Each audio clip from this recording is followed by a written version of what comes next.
Hello everybody and welcome to the Tarda Zone Twice Upon Time panel. Obviously I did my watch along beforehand, so if you haven't checked it out, please do. I've sent all the emails out to everybody that's joining us on the panel, so I'm just waiting on another two guests to come on. There's one more, so we're just waiting on Queen Charlotte. Remember, guys, for anybody that hasn't watched the episode, there's no point being here because there's going to be spoilers galore. So just a word of warning, because I remember I posted it up on a Facebook group, and someone says, why didn't you write spoilers? Well, it's literally scrolling across the screen, and if you actually had the common sense to go and check out the video, you would have seen that it scrolled up at the start, and then you could have avoided the video. That's how it works. We got Daniel in the chat, Retro Dicky Garbage, CD Michael's in the chat as well. Let's do a few little shouts before we get stuck in. We got Robert Campbell Stonebanks, Go Opto Penny Cooper, if I'm saying that right, Real Super Doctor. Let me see. Leland is in the chat. Peter is in the chat. Cardwitch is in the chat. Sigma, Marty, Queen Charlotte also there. Will be on the panel tonight. Unknown 289. And I think that's everybody. Oh, JFO is also in the chat. So if I've missed anybody, my apologies. Retro Dicky as well is in the chat. Right. Let's get our panel on and get this show on the road. So we will start off with royalty. It's the one and only Queen Charlotte. Hello, everybody. Okay, so there's Queen Charlotte. She's here all ready to give. Right. Next we got Problem Bing. Hello. Love is the answer. We've not started yet, Lee. We'll start singing that song from Delta and the Bannermen. We got Marty joining us too. Well. Yeah, we'll say we'll wait. We got Real Super Doctor. Yeah. And we've got Sigma later. Hello. Welcome everybody, but you're all a bunch of miserable bastards. I just want to I don't have an issue with you, no. I just want to slap you upside the tit. That's it. Right. No, you're miserable. I just don't know what to make it. It's all right. Let's get into this. To be fair, we all do have different opinions, right? And that's fair enough. Mm-hmm. I'm kind of struggling a little bit though, because I'll tell you why, and I'm just going to be honest here, right? I know I made a comment in the last stream that kind of rubbed Lee up the wrong way, so I'll explain a little bit, right? The thing about it is, I know Chris Chibnall has let us all down. I know how we've been treated in the fandom, right? I get all of that. What I'm just trying to say is no matter what Chris Chibnall produces or throws out there, because there's such a disdain for this era and for him personally, he could put out some of the best stuff, which I think he has in this series in particular, if you compare it to series 12 and 11, right? It doesn't matter what he throws out there. But we're not comparing it to series 11 and 12. No, we're not. Comparing it to what we're seeing. And what we're seeing isn't good enough. I'm just making the point. I know. You know what I mean? So I don't want anybody thinking that I have a problem with any of your opinions that you're going to obviously highlight tonight. But I am kind of struggling a little bit because I actually thought that episode was better than part 1 and 2. So And I'm saying you are the only guys that are kind of about this episode. I've seen a lot on. I've seen a lot on Twitter as well. The same kind of vibe, and it looks like I'm probably the only one right now, bar the Jody stands that like this. I've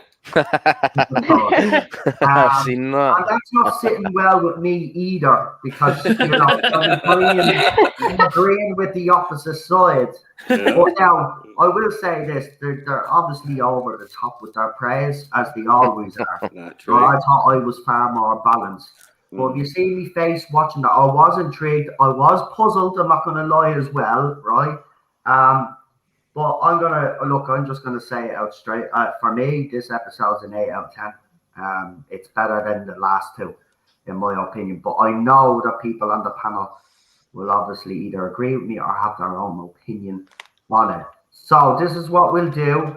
Everybody that has watched the episode in the chat, I want you guys right now to give me a rating, right? That way, then I can throw them up while the panel is talking. Remember, there's going to be spoilers, and also don't forget to hit that like, share, and please do subscribe. I've got a funny feeling that this panel is going to be very animated.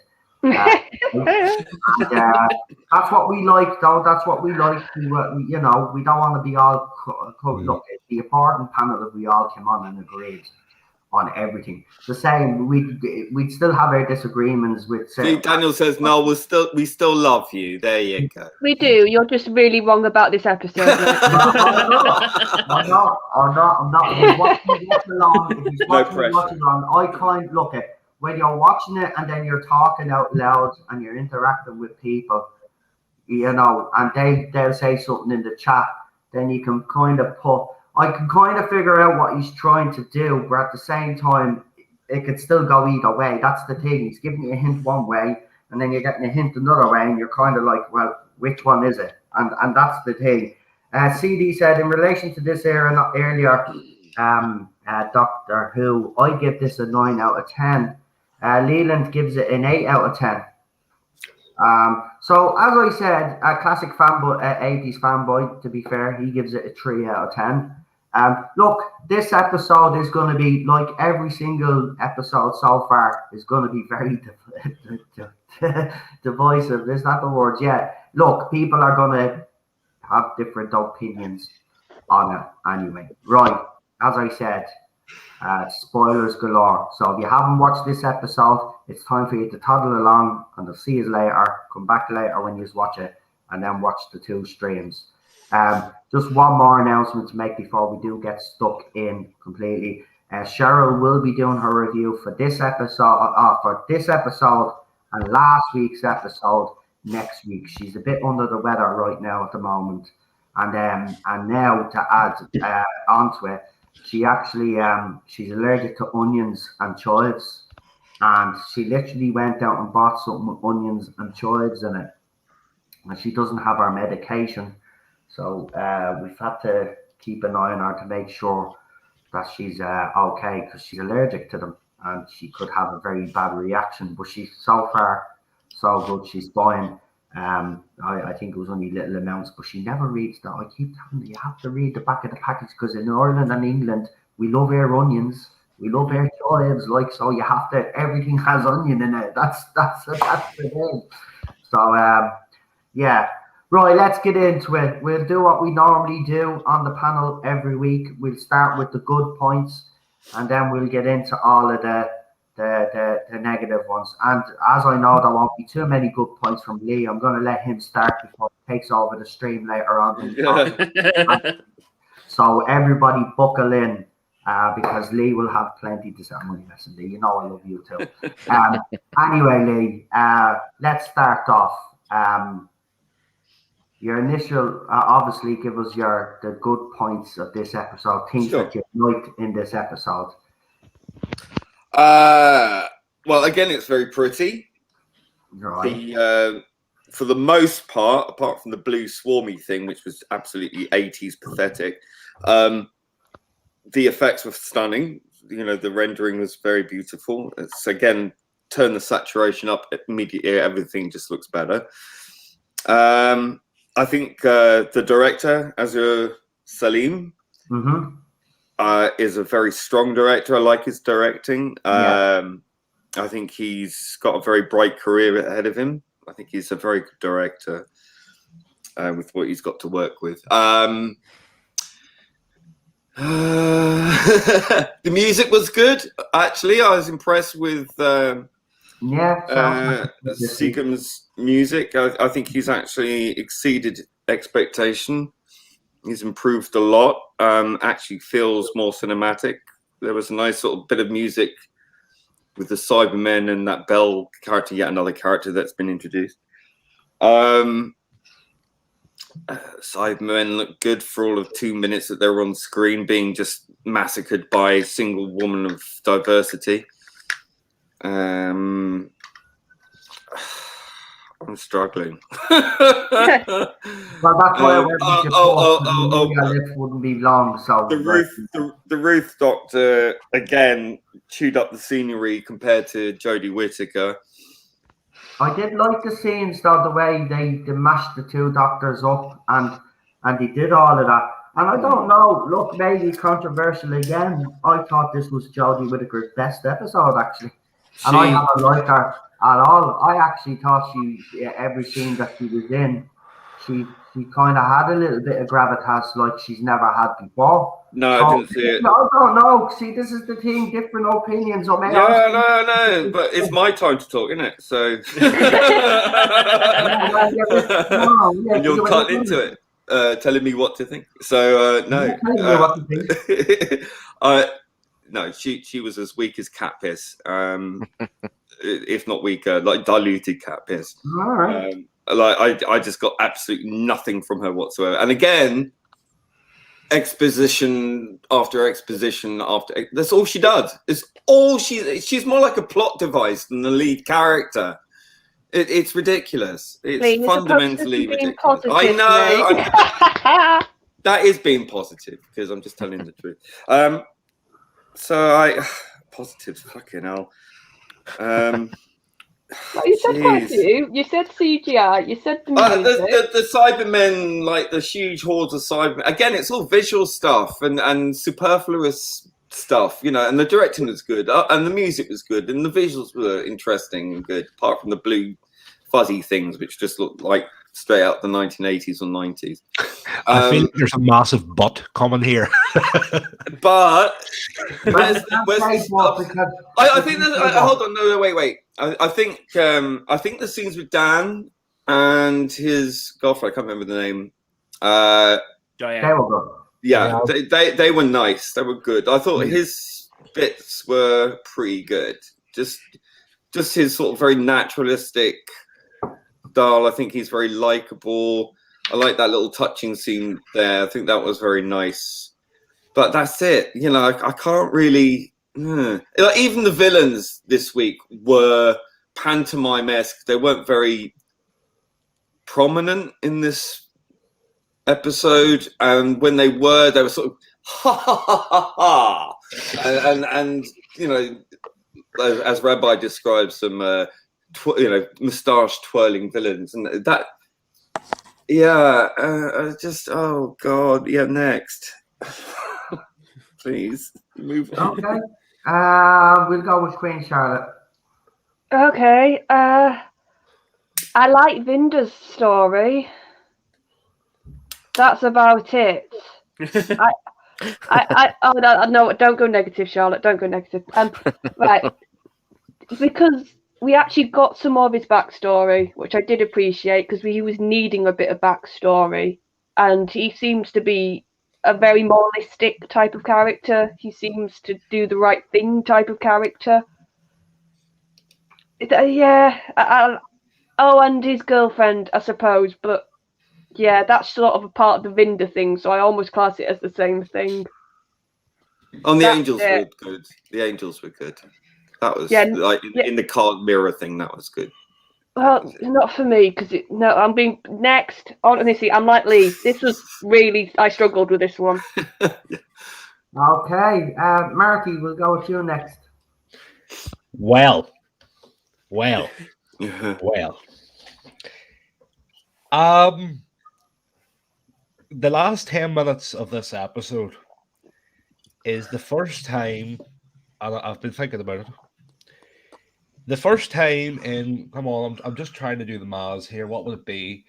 27 episodes that I thought Jodie Whittaker was the Doctor. That scene at the very end of it where she gets pulled back out of that time wave and she lands on the temple and she's like, let me back in there, and she's nearly the first time and ever that I thought she actually had a bit of emotion to her performance. And it was selfish, purely selfish. I know, but like she and not the Doctor at all. The Doctor is not selfish. That was pure selfish. Has the Doctor not got a right to know what's happened to her? At a time when the universe is fucking collapsing, and now she just the universe wasn't collapsed. She fixed it. The thing what they were trying to do was stage. So at that stage, then I think she had every right to actually ask what the hell's going on with. It's not fixed. You still got the swarm and what's it face there. Look, we're halfway through. Is it fixed? Like, I don't think so. Let Marty and listen. We'll get on to that. We will. I promise. We can definitely get on to that. Right? We will. But really, right, Marty, go ahead.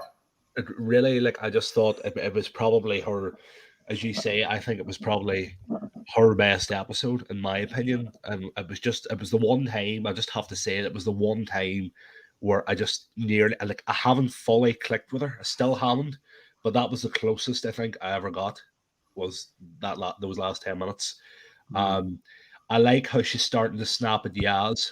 I like how she's starting to get pissed off, and I hope, like, I know we sort of got a bit of a hint of that in the first episode. I thought the goofiness came back in the second episode. Don't get me wrong, there was goofiness here too, but I just hope that the sticks now, because that last where she was snapping, does everything have to be a conversation? Like, just sort of cutting her off.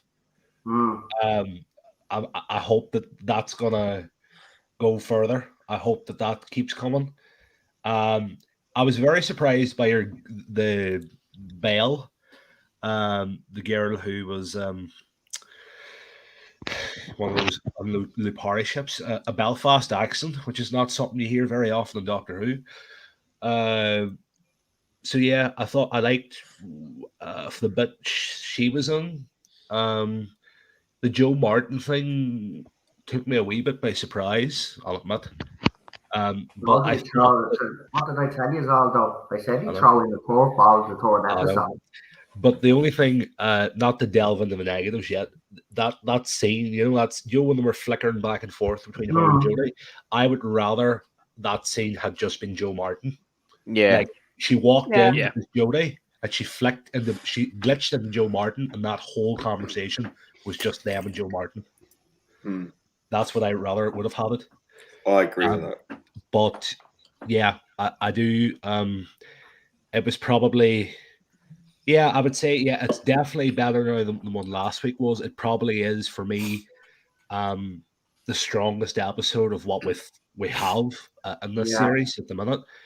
But yeah, it sort of made you think too, because like when they were going back and forth, when 1 minute you were jumping from this Atropos thing, then you were back in Liverpool, then you were back in Yaz's house, and sort of. It's not something that an episode of Chibnall's Who's ever made me do, is sort of think, like, right, what's going on here?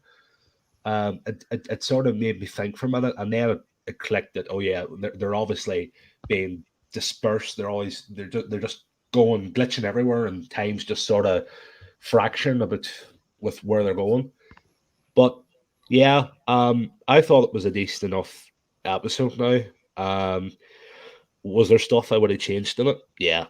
Of course, there's always stuff to change in a Chibnall episode. But we will get into that, and I'll promise we'll all get you our goal to say what you didn't like about the episode. But we'll go with Real Super Doctor next. Well, what can I say? The good bits it was good that the Daleks were in it and the Cybermen were in it, and I liked these wee bits in it. I did like Joe Martin's appearance in it. It would have been better if it was Joe Martin that had the entire episode rather than Jodie.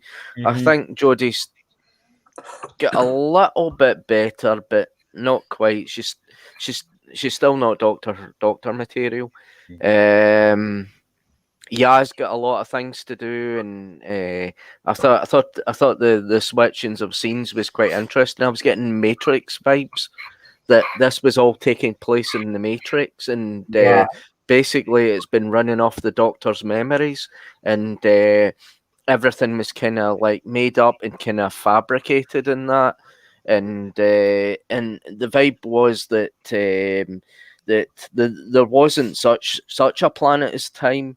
It was just basically that something's really interfering with the Doctor's memories and changing the Doctor's memories, and it's basically that what is interfering with the TARDIS is basically just a part of the Doctor's psyche, and it's quite delving into the Doctor's past, because we know that the Doctor's name is a question that should never ever be answered, and because it's breaking into the Doctor's reality, we can see that it's causing the flux. Well, that's what I think. But overall, this story was slightly better than episode 1 and 2. But I'll give my final my final answer on it and at the end. No problem, Sigmund. But I did like the middle 8 at the end of the titles. Yeah. Yeah, because the end credits. The end credits have been giving me goosebumps, and that hasn't happened in the Jodie Whittaker era. I mean, they should keep the middle 8 at the end of all. Like, it should be. Yeah. They should always keep that. I don't know why they get rid of that. Yeah. Well, it was Murray Gold that said it sounded like "Do They Know It's Christmas Time?" The Band-Aid. That's why he wanted rid of it.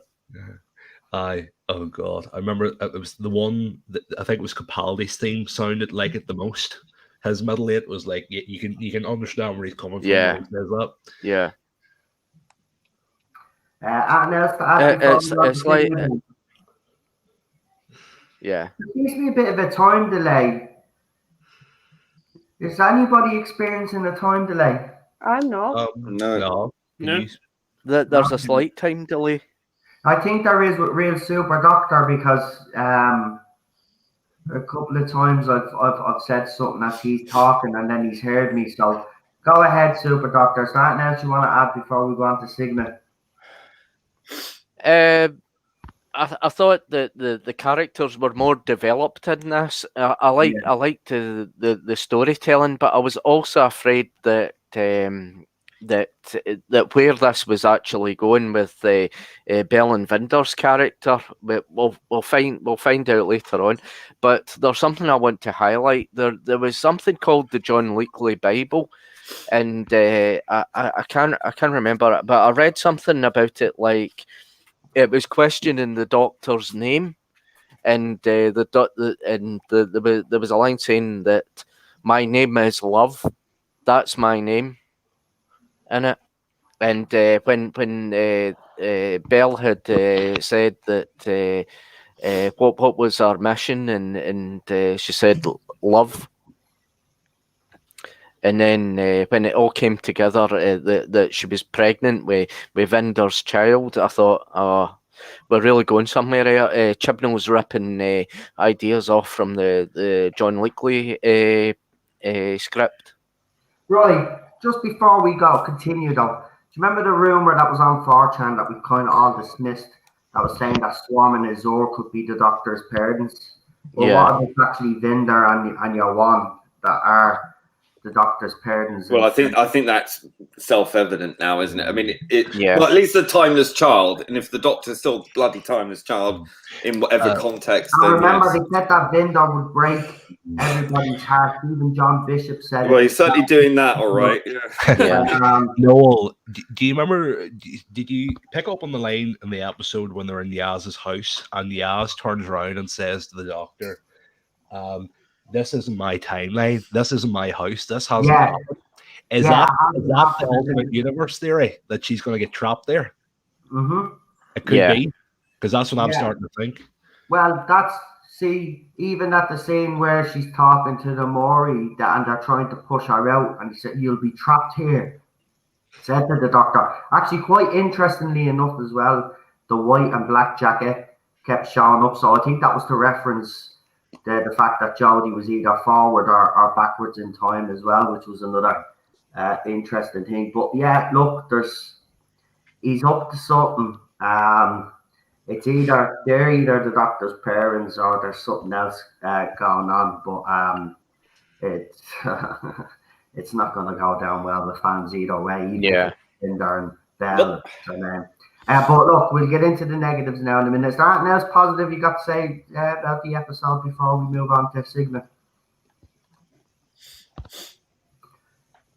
John? Nothing to know. Okay.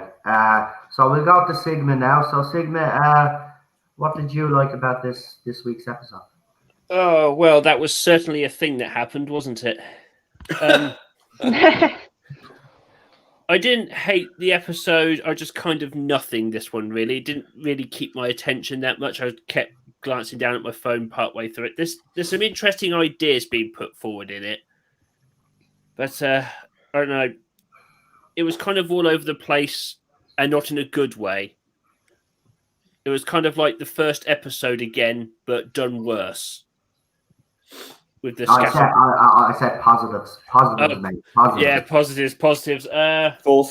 I really liked the scene with how they sort of slow time down while the Doctor's thinking of how to get out of the situation. Yeah, to give you an idea of how quickly the Doctor figures things out and gets out of situations. It's nothing new. We've seen it before, but I did quite like that moment. Right. And yeah, again, I liked the fact they've actually done something with Vinder. He's got quite an interesting backstory, and I'm interested and fear where it's going to go. But in terms of positives, that's really all I've got. Okay, right. Well, let's do this. Let's Lee. I'm going to leave you to that. I'm only messing. Lee, we will start with you, but please, before you go on a big mad rant, if you do go on a rant, will you do me a favor? Realize that other people have to talk as well, so if you can keep it as brief but as much detail as you can give, but you know what I mean? Because I've been, I do look forward to this, because you do say stuff that will make me think. So it'll be interesting to see if there's that you say that I actually think, okay, maybe he's onto something here. So Lee, without further ado, tell me what were the big issues for you in this week's episode? Yeah, I think it was a case of how do we make the story appear interesting without actually really doing much. So most of the episode was shifting the main cast into pockets, moments of their history or their future, or that somewhere in their own timelines. So for no reason, you've got Yaz being stalked by the Weeping Angels, not explained why as yet. Dan is kind of ghosted by this passenger who is an instillment of tons and tons of people's existence or whatever into one prison. So for some reason they're there. So I assume she's in one of those passengers, right? So she must be inside one of those passenger things with the shop bought $14 mask from wish.com. Then you've introduced yet another character, Belle, who's the best at everything and kills a bunch of Cybermen who turn up for like 2 minutes and then just get blasted by her in a corridor, and then has a conversation with one who, for some reason, answers all her questions, you know, as you would. And then she says that love is the answer to everything. So there's that. Then you've got Vinda, who's interviewed by Yaz, who isn't Yaz, but is this other guy. And so she's in his history as well for some reason, even though she's got her own thing, and you don't see any of the others in any of the other people's lives except the Doctor's. I don't know. And Vinda has a memory of literally a white man who works for the Serpent, and he's called Supremacist or Supremacy or something. I mean, you couldn't make this up. So you got a white man called the Supremacy talking down to a black man. Can you nail that on the head any more harder, please? You know, like, seriously. I mean, oh, God. I mean, like, subtle is something that Chibnall's not good at. Let's be quite clear. Let's be honest, he never has, though. That's the thing. No. I mean, how fucking blatant can you be, right? He's even got a white stripe in his fucking hair. And then he has a bunch of people killed to make it look like an accident. And then, you know, he's talking to these two glamorous-looking black aliens who don't say anything because, you know, they have to be seen and not heard, according to Chibnall. And then stuff happens. We see the Mori, whatever they're called, in the fractured time, and the Doctor's sort of stuck in this fractured time thing, and all the others are zoomed off. And she's having this conversation with them to get their help. Somehow they're there to give help. So she does that, and she's arranging everyone into their own little safety spots in their own timeline. And she sees something of her own timeline, which is somewhere in the past, even though we don't know where or how. It's got Dan, who's not actually Dan, it's the dog thing. And Yaz is there. So is she Yaz or is she someone else? We don't know. She's not acting like her, but she's not acting. Then you've got her, and they break into that temple. So this happened in the past, but it wasn't actually the Doctor as we know her. So she's wearing the dark coat, even though it wasn't her wearing the dark coat. It was her actually being the Ruth Doctor. I assume, looking in the mirror, that's actually the Ruth Doctor going through that adventure. And she's on a mission, but she's having this flux thing, and that they seem to be aware that this happens. So she's having a temporal moment. So they did something in the past, so she wants to replicate what they did in the past and do it again. So somehow that happened. Somehow, when she stepped in and she pushed Dan out the way or whatever it was at the start, she took what happened in the past with Ruth's Doctor, which she can't remember, and made it happen again somehow in the present to stop what was going on. And then the glitter villains, Storm and Swarm and Azure were just standing in the background going, and then they walked away.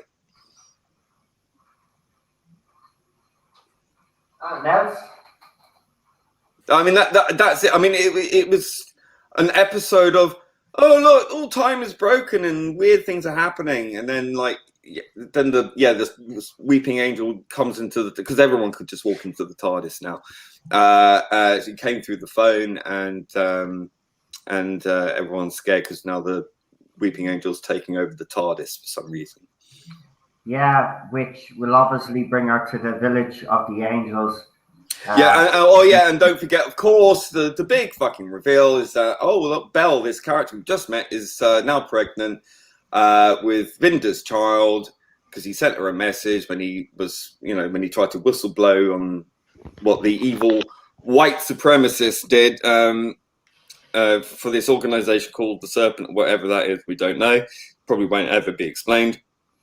Finds out that message finally gets her, and she's like, oh, she's got this little thing with the fucking emoji thing. It's all hearts, because that's what Doctor Who fans love. Hearts. Yeah, she's pregnant, and it's going, and then the Doctor drops Vinder off at this planet, which is completely destroyed, so she leaves him there anyway. And it looks like, the planet with the purple sky. And all the houses wrecked look like the one from Long Barrow. And, she's pregnant. So, obviously, like, Vinder and Bell are the parents to the Timeless Child. And the Timeless Child, as we know, or have been told at least, is the Doctor. So I put out a little meme on Twitter earlier. It said, Vinder who... And he's got an expression. He's like, Vindaloo. Vinder who has just been told he has to pay the Doctor back child payment, like child support bill. Yeah, so he's got. So I thought that was amusing. So yeah, I think. I think this more than hints that Vinder and Bell are the Doctor's parents. Hey, this is just what we wanted to know. Unless it's misdirection of course. It could be, but it is Chibnall, and he has gone there in the past. So, I mean, unless the Timeless Child isn't the Doctor, or it's in some alternative universe version of the Doctor, fine. But if it's not, this is going to cause some serious problems. So we'll wait and see. We shall wait. Yeah, well, thanks for that, Lee. That's absolutely fantastic. We'll move on to Queen Charlotte. Oh, and the Daleks just appeared for no reason. Very shiny Daleks. During me watch along, that was a bit, but it was nice to see them. They were very shiny. About the CGI, that's fair enough. It didn't look too bad to me, but still, I thought it was a bit naff. The Daleks, the Cybermen looked more convincing, like marching along. I'll agree with that. Yeah. Cyberman seeing that, I have to say. Charlotte. Right, here we go. Negatives. I just watching this episode. It just felt like I was getting told the same information again and again. And I was just, it's like, I kept getting told Flux is destroying time, or Flux is doing all this, or it's destroying. It's like, no, we know that. You literally spent the first episode setting this up. So why am I getting told? It felt so many, like the Bell story. Yes, I didn't mind the actress. The actress didn't do a bad job, but I'm sorry. She did nothing as a character in this episode. She spent the whole episode running. Just being on the run. That's it. She didn't put the story forward. The only thing, and it just felt like she was only there for that reveal at the end about being pregnant. And to do the whole, my mission's love. And that's what you get in children's shows. And how long ago was he distanced from her? Like, I mean, that's what you longer get. than 9 months? Yeah, but it doesn't matter, Lee, because it's Chibnall. But it's like, that was such a cringy line. What's your mission, love? And it felt like something out of a knockoff Disney movie. You know, like when you got characters saying, all you need is love, and I just it's just like cringe. Chibnall, you're a grown adult writing these lines. All you need is love for the Beatles. And it's like, I understand a little bit what he was trying to do. Like, obviously she's motivated because of Vinder, but you could have it was just so cliche. I think that's what it felt like to me. And then obviously the one bit of information which is supposed to be the big wow reveal is that Ruth worked with the Division, which was quite obviously implied in the Timeless Children. So that wasn't new, really. We all guessed that. And then all Ruth really did was show us she worked for the Division for the bit she was in. And so I was like, okay, I think what my issue is that was 50 minutes or whatever it was. And I'm just feeling like we're not getting enough story for the actual runtime.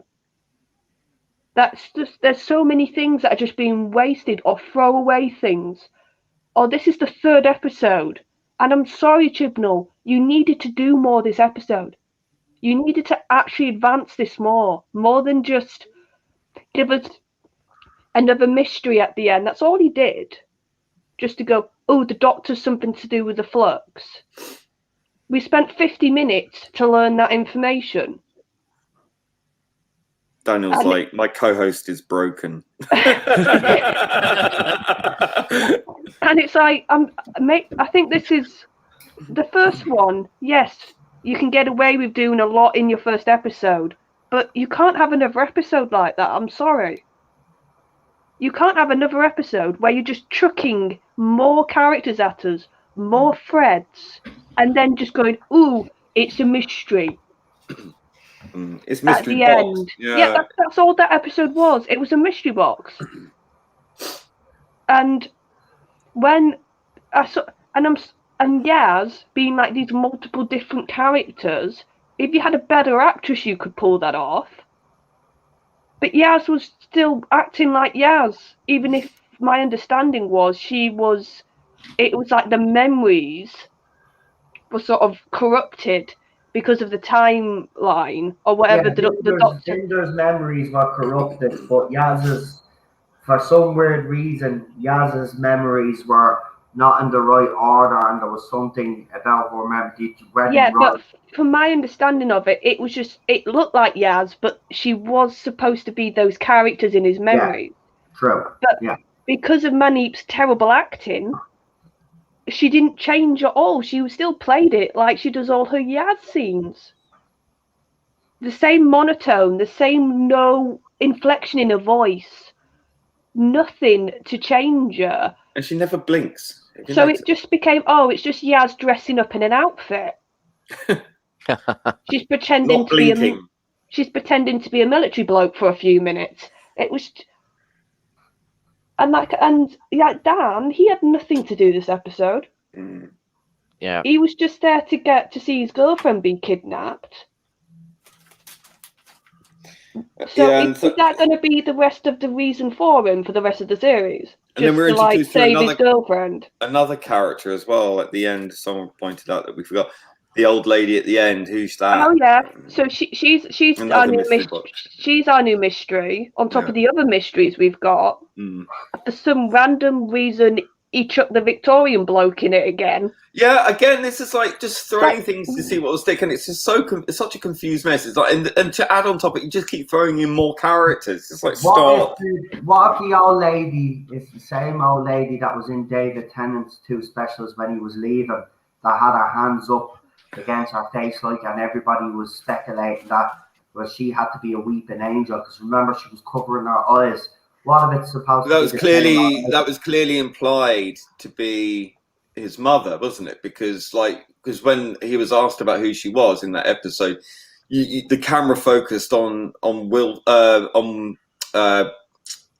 Donna's mother at the wedding. Yeah, but just because it's an old woman, we don't. And to be fair, that's a good actress as well. There was some real good actors and actresses that were wasted. Craig Parkinson. I love the way she told Jodie off, when in that scene. Well, that's a really interesting scene. There's something in that scene. She's either as some people. But this is my problem. He's still just trucking these scenes that are just there to say, oh, in a couple of episodes you'll find the answer. He's still doing that, and we're on episode 3. Yeah, plot devices. I'm sorry, I'm not impressed anymore, Chibnall. I gave you those 2 episodes for your grace period. I said this last week. He's using his cast, including the Doctor. All the Doctor is there to give exposition. That's supposed to be. This. If I thought last week was bad at the beginning, but telling us. The lead actor, supposed to be the lead character, and all she's there to do is move the plot along, and that's it. She's there, Lee, to state the plot in case the audience has fallen asleep. Yeah. Because, I've got to save it. I've got to do this, and I've got to do that now, and you do this, and I'm doing this to make sure that you do that, and it's the dialogue in this episode was incredibly telling. Belle like at the beginning, it was just there to say, right, I'm running because the Flux is destroying everything. Okay, love. That's not new information, like I said. And the amount of monologues, and there was so much talking. That's what came across as well in this episode. There was so much talking, and it got to a point where like things were being said and names were being said, and it washes over you.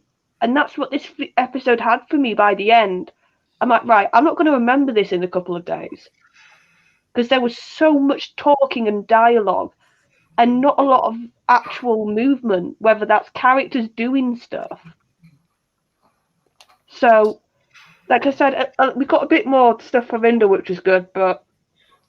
yeah, and the other thing as well, the sound, again, like, for fuck's sake, you've got at least a week, right, to get in the studio and remix the sound, because the sound, again, third week in a row, is being drowned out by the background music. What they've done is, it seems to me that they've not panned the voices, it's coming out the center speaker, and it's not in a wide enough space. They need to improve the stereo spread of the audio of the spoken voices, because they're not coming out as stereo to me. It sounds like they're coming out mono.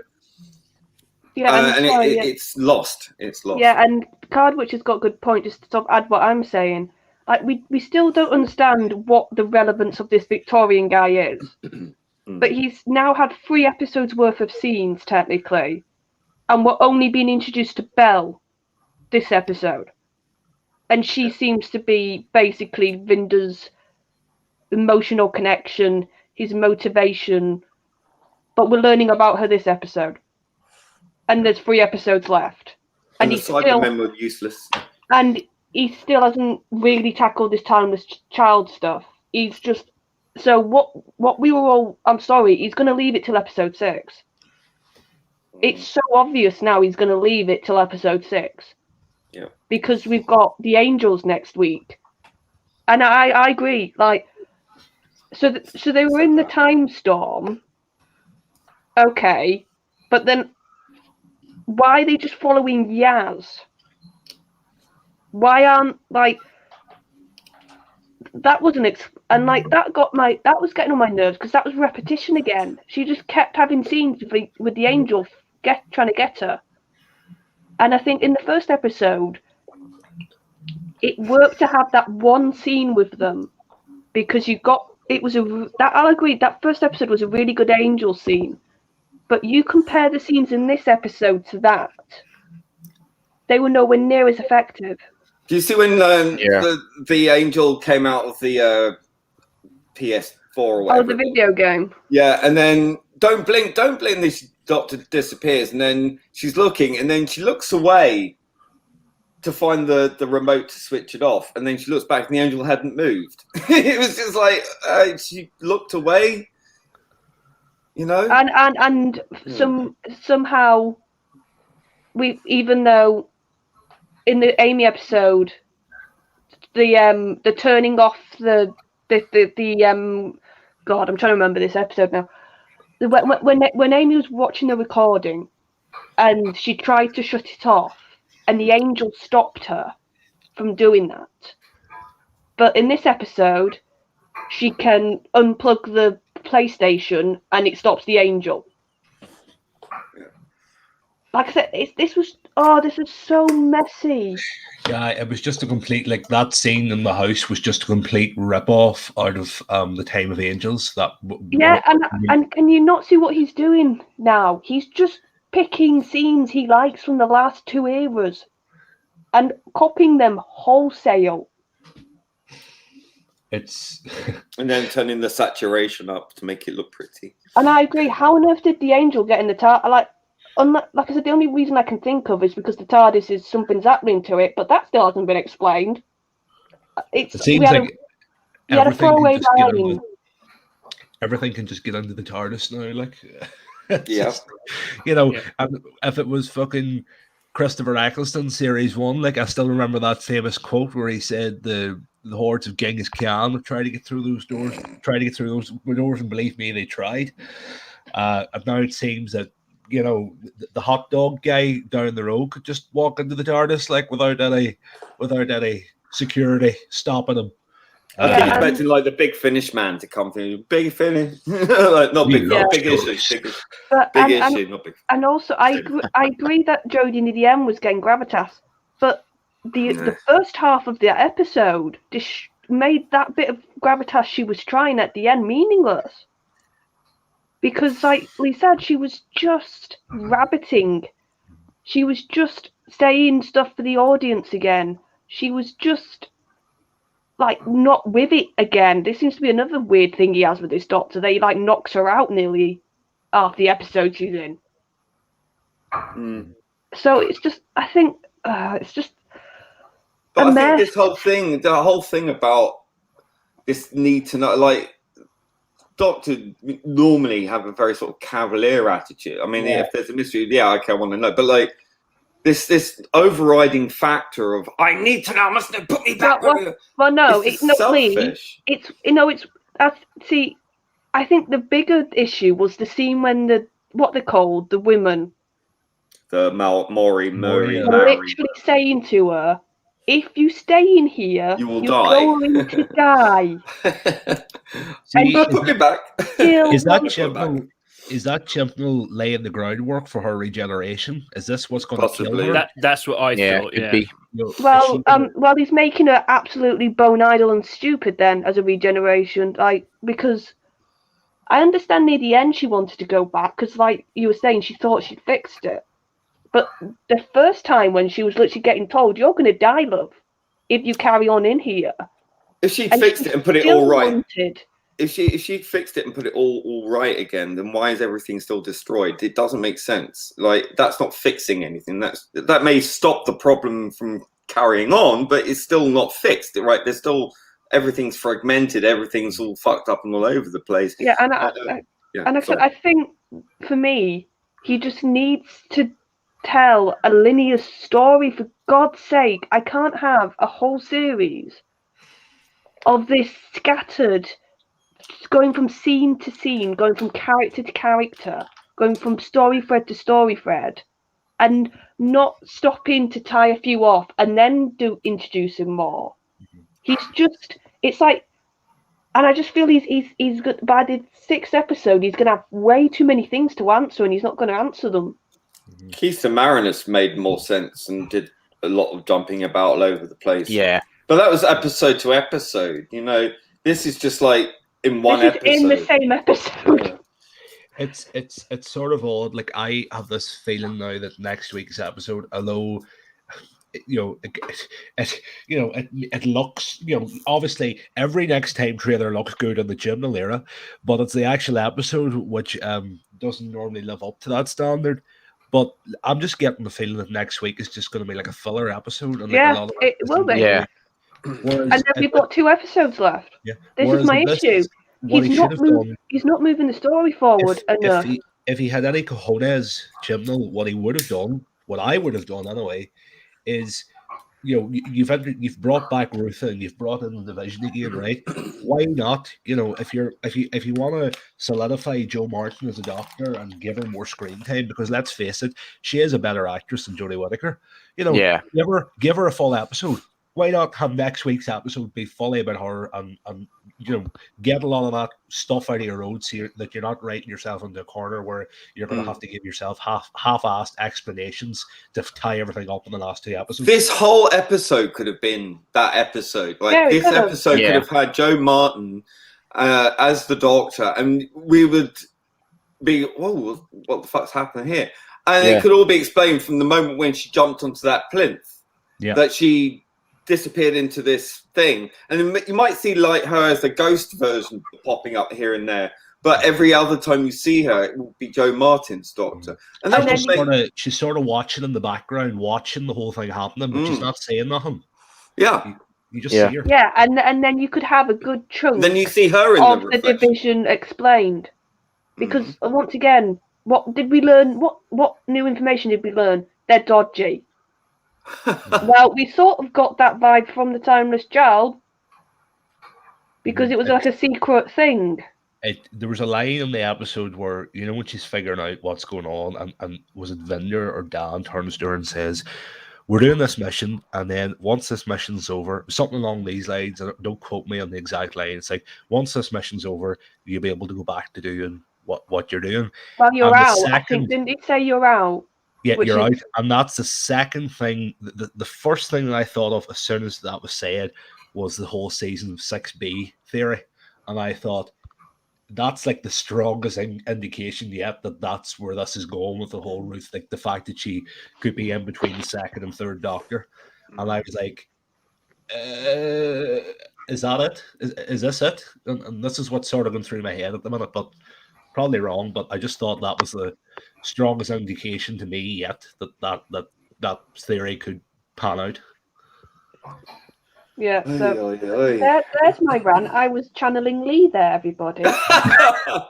So much so I had to keep interrupting you. I'm so sorry. It's just because you raised so many good points that I was like, oh, that triggered something else. Me and you are weirdly in sync again. We did this last week.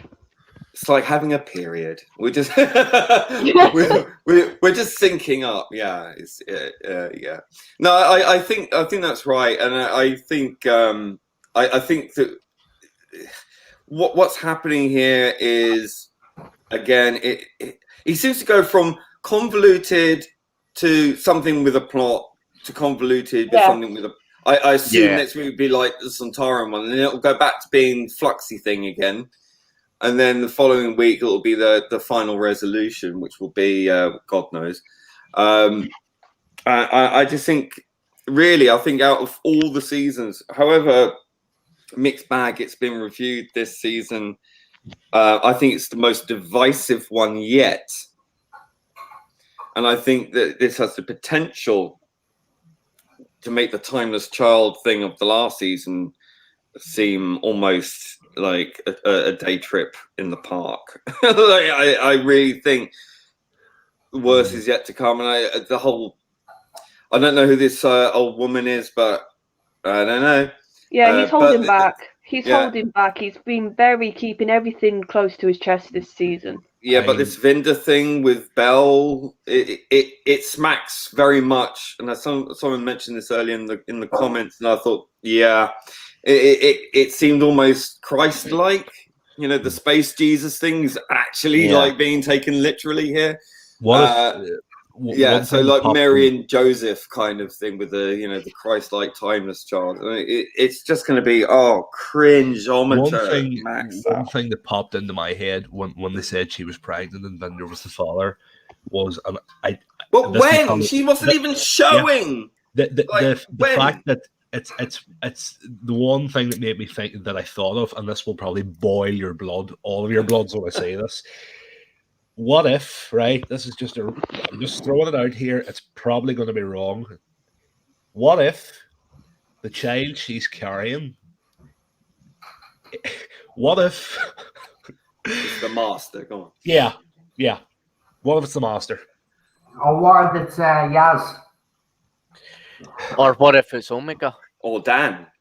Or Rassilon? At this stage, I think it's safe to say that this child could be anybody. But if we were to go by what we've seen in this week's episode, I think Lee is probably, and everybody else is probably onto something. This is probably the Doctor's parents.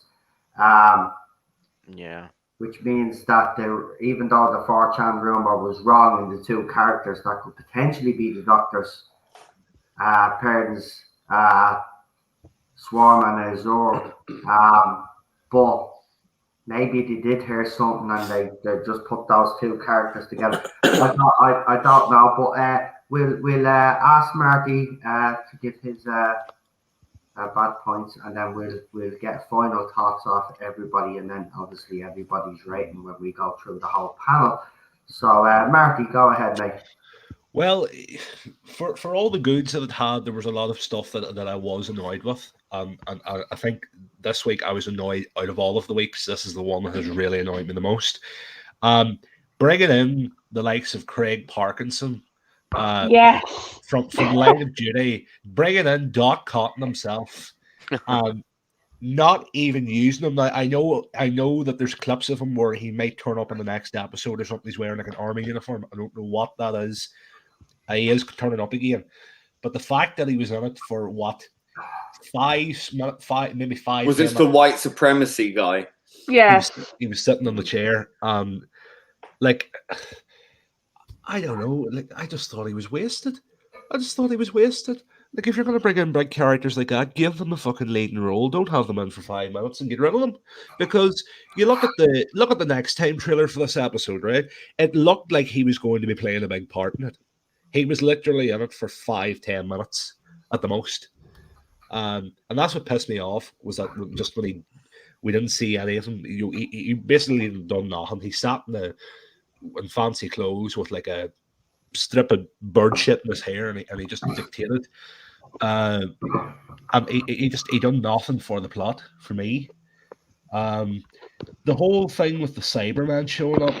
Did anybody notice the CGI Daleks when they were going past? Yeah. They weren't even they on were the ground. floating. They were floating. Shiny, bronzy, coppery looking. Yeah. I thought they were a bit bright. I thought they looked good. Maybe it's just a personal preference, but they looked a bit more bronzy to me. They've been buffed up. They've been given a bit of a polish. Mm-hmm. Oh fuck! They've had their job. Anyway, it's I just thought that, like, obviously it was Chibnall trying to give a bit of backstory there and stuff, but it's the whole theory of the Daleks have to be used every series, so here they are. And then we had the Cybermen coming in, and it was like they added nothing to the story. Like, this is what I say, the next time trailer sets up, it's always misleading, these next time trailers, where it sets up the likes of Craig Parkinson's character and the Cybermen to be like a main threat in the episode, whereas the Cybermen come in for 2 minutes, she shoots them all dead, some monologue about love, my mission's love, and that's look, the fucking Cybermen, and you got one pregnant woman shooting at them with a gun, and she's pinned down in a nowhere place you can run. They're walking down a corridor, they can't aim for shit, and they'll just get wiped out. I mean, fuck off, Chibnall. Fuck off. It's jangling keys. It's jangling keys now. It's actually, oh, look, a Cybermen. Oh, look, some Daleks. I just hope that I'm not going to dwell on it, but I just hope that next week that he doesn't fucking mislead us with it, Weeping Angels. Anyway, back to this episode. Even like as you were saying, the music. I didn't really care much for the music this week. I noticed when the Cyberman appeared and the Daleks appeared, he was reusing scores from. I think he reused season 11, series 11. He was the movie. I didn't watch the woman who fell to earth. He was using. There was a lot of tracks that he reused, and I thought, right. I can't remember those. I've wiped them from my mind. Yeah, I don't remember the episodes, but I remember the tracks. But no, the music just isn't really. The music's up and down like a dog pissing in snow. Like it has, and then it's bad. It just doesn't click with me at all. I'm sorry. No, I mean, I just thought it sounded better than what I'd heard, like with the synth, the single monotone synth. Yeah.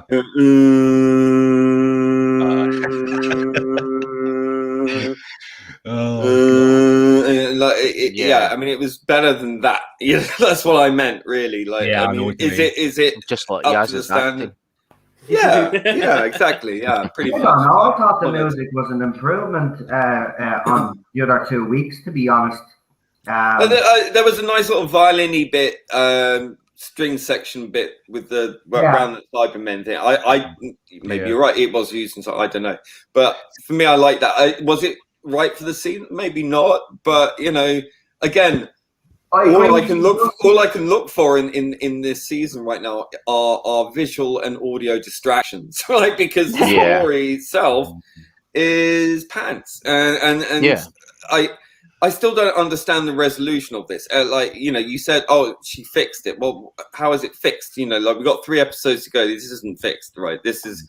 And how? Right, so she went back in time through Ruth's eyes to a point where she'd taken on Swarm before and beat them using the Murray, which ended up with the situation that we had at the start of this episode. And somehow that fixed what was going on by the end of this episode. I still don't understand that. What did I miss? It's as I say, that was another negative for the episode that I said earlier. I just wish that, as you say, that this whole episode could have been the case where you could have started them off the way the episode started. They're in the time stream, and then somehow she gets sucked. Maybe one of these Mori creatures go with her, and she gets blasted into this situation where she's sort of a ghost figure, and she's like, I can't move, and she's like, they could have had a line where like, Doctor, this is a vision of your past, observe, and the next thing you had Joe Martin step forward and her going, on my command, and then she's like, why don't I remember this? You could have had like that, where you had Jodie from like, you could have had her out of the episode in the background watching the thing, and had Joe Martin be front and center. Maybe not watching, like have that effect when she was like almost static, wasn't she? And she was like, I'm trying to get through to you in a can't. You could have had her like little bits of the episode doing that. Yeah. So then she wasn't completely passive and watching. Mm-hmm. Yeah, I know what you mean. Like she's sort of making a passing comment or something like that. Yeah. On it. Yeah. But yeah, that's how I would have done it. What else is there that I didn't like? I thought the CGI in the whole vortex thing when she's there's something about the CGI. I know it's better than what we've seen, but there's certain shots where it's like, I could do better with a green screen in college. Yeah. There's certain points where it just feels like that, and but some of these things just can be rushed at times. Like there's some shots in it that look amazing, that that they've put time in it, and there's other shots that sort of feel like they've been CG'd at the last minute, like they're struggling to meet a deadline. There's that bit where Belle's on that planet with the purple sky, folks, and when you're on the planet with the Daleks are, where the purple sky is, the sky is looks like kind of Wales to me, white sky. Like they that could shot, have done that with purple. The shot where she takes off from the ship and she sort of goes around that red part, like that was impressive. But that's to say, like this whole inconsistency of the CGI, where you have, this series, without a doubt, has had some of the best CGI the show has ever had. But on the counter argument to that, there is some CGI that's I just sort of like the blue shimmery things that kill people that just look like something from the 80s or 90s. It really rudimentary. It just looks so bad. It's like something you would expect to see in a McCoy episode. It's like something. Yeah, very much. But yeah, as I say, a lot of nitpicks and stuff like that with it. The episode didn't turn out incoherent. It was. Yeah, and as I say, my main problem with it was that I didn't like. I was struggling to understand the whole thing with Jodie flickering in and out with to Joe Martin, and I'd rather them just it had be her. That was my main issue with it. I rather it was just her in that scene, even if she didn't have the whole episode and it was just that scene where she's chatting to Swarm and Azure. I think that would have worked better. But that's my 50 cents on the whole thing anyway. No problem. We'll ask Real Super Doctor and then we have Sigma later. But just to follow up on your point about the flickering with Jodie and Joe Martin's Doctor, there was obviously a rumour back when Series 11 was being aired. And remember, I even come up with a theory, time was fractured and there was different Jodies or parts of her in different universes or as we know now, dimensions. Maybe that's how she was able to go back, because time was fractured anyway. I kind of, when I'm watching it and people are saying stuff, I can kind of get what he's doing. But the thing about it is, as everybody has said, he'll throw in something else then it distracts you from this thread and it goes on to another thread. I think it's to say, right, the word I would use for this series is inconsistency. Yeah. That's the main word. The music is inconsistent. You know, the storytelling is inconsistent. I can't deny that, even if I did like this episode. It is very inconsistent. Jodie Whittaker's performance is inconsistent because in some scenes she can convince you for that split second, oh yeah, she's starting to look like the Doctor. And then another scene, then she's completely back. She reminds us why we don't like her as the Doctor. So and it's just, so the word I would use, I think it's fair, is inconsistent so far. But real simple. I would, sorry. Go ahead, Joe. Go ahead. Go on. Briefly, go on. See, I would say confused, and then I'd let Super Doctor get onto his. Okay. Confused is what. Incoherent is mine. Incoherent for Lee. Just to get you all, actually, one word to describe this season so far before real Super Doctor gets into his point. Marky, what would you say? One word. Frustrating. That's another good one. Real Super Doctor. I think it's frustrating. Okay, and Sigma. I'd agree. Frustrating. Okay, so real Super Doctor, tell us what bothered you about this week's story. Well, it's Chibnall trying to tell everything from a different standing point of view, and he's putting too many ideas all at one go, and it's like putting all these ideas in a blender, and it's like and it's flying out all over the place, and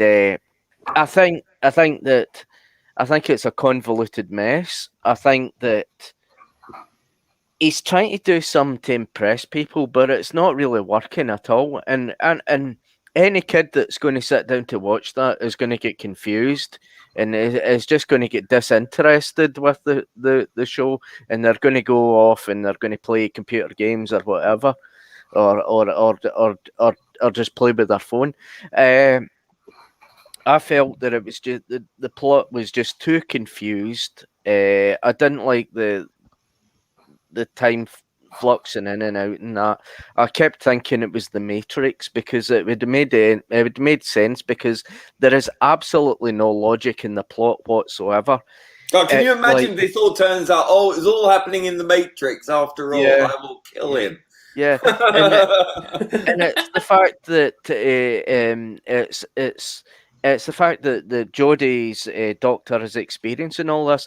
What if it's her memories, and what if it's her in the Matrix that's creating all this confusion and all that because of the Masters in the Matrix, and the Masters trying to ruin the Doctor or manipulating the situation. Yeah.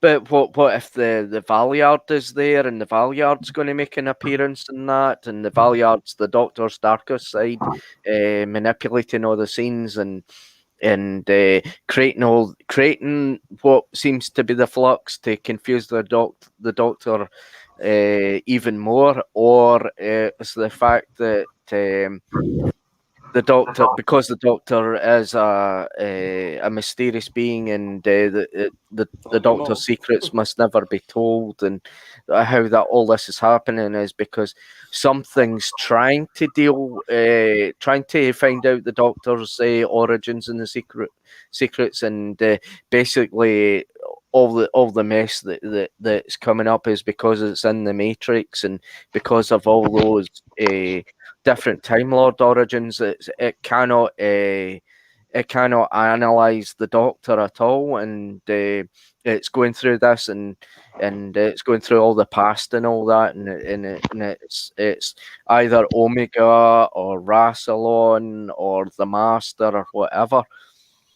But trying to make sense of it all, and it's very complicated. It's very frustrating, and it's like Chibnall's put all those ideas together, and he doesn't even know himself what he's doing with it. It's like he's trying to cleverly put plots together and ideas together, and he can't quite do it, and it's coming off as this confused mess, and He comes across like a child, you know, like when they get a It's toy very and childish. you know, like when a kid gets a new toy for Christmas Yeah, and it's the best thing ever for about a month, yeah, and then they yeah. get It's fed like up a of it, delusion. and then they want a new toy. Yeah, That's yeah, what this feels like. Like he gets, yeah, oh, I want to tell this story about Belle for a bit. Oh no, I want to go back and tell about Vinda. Oh no, I want to go back and tell about the Doctor's origins. yeah. It's like he can't.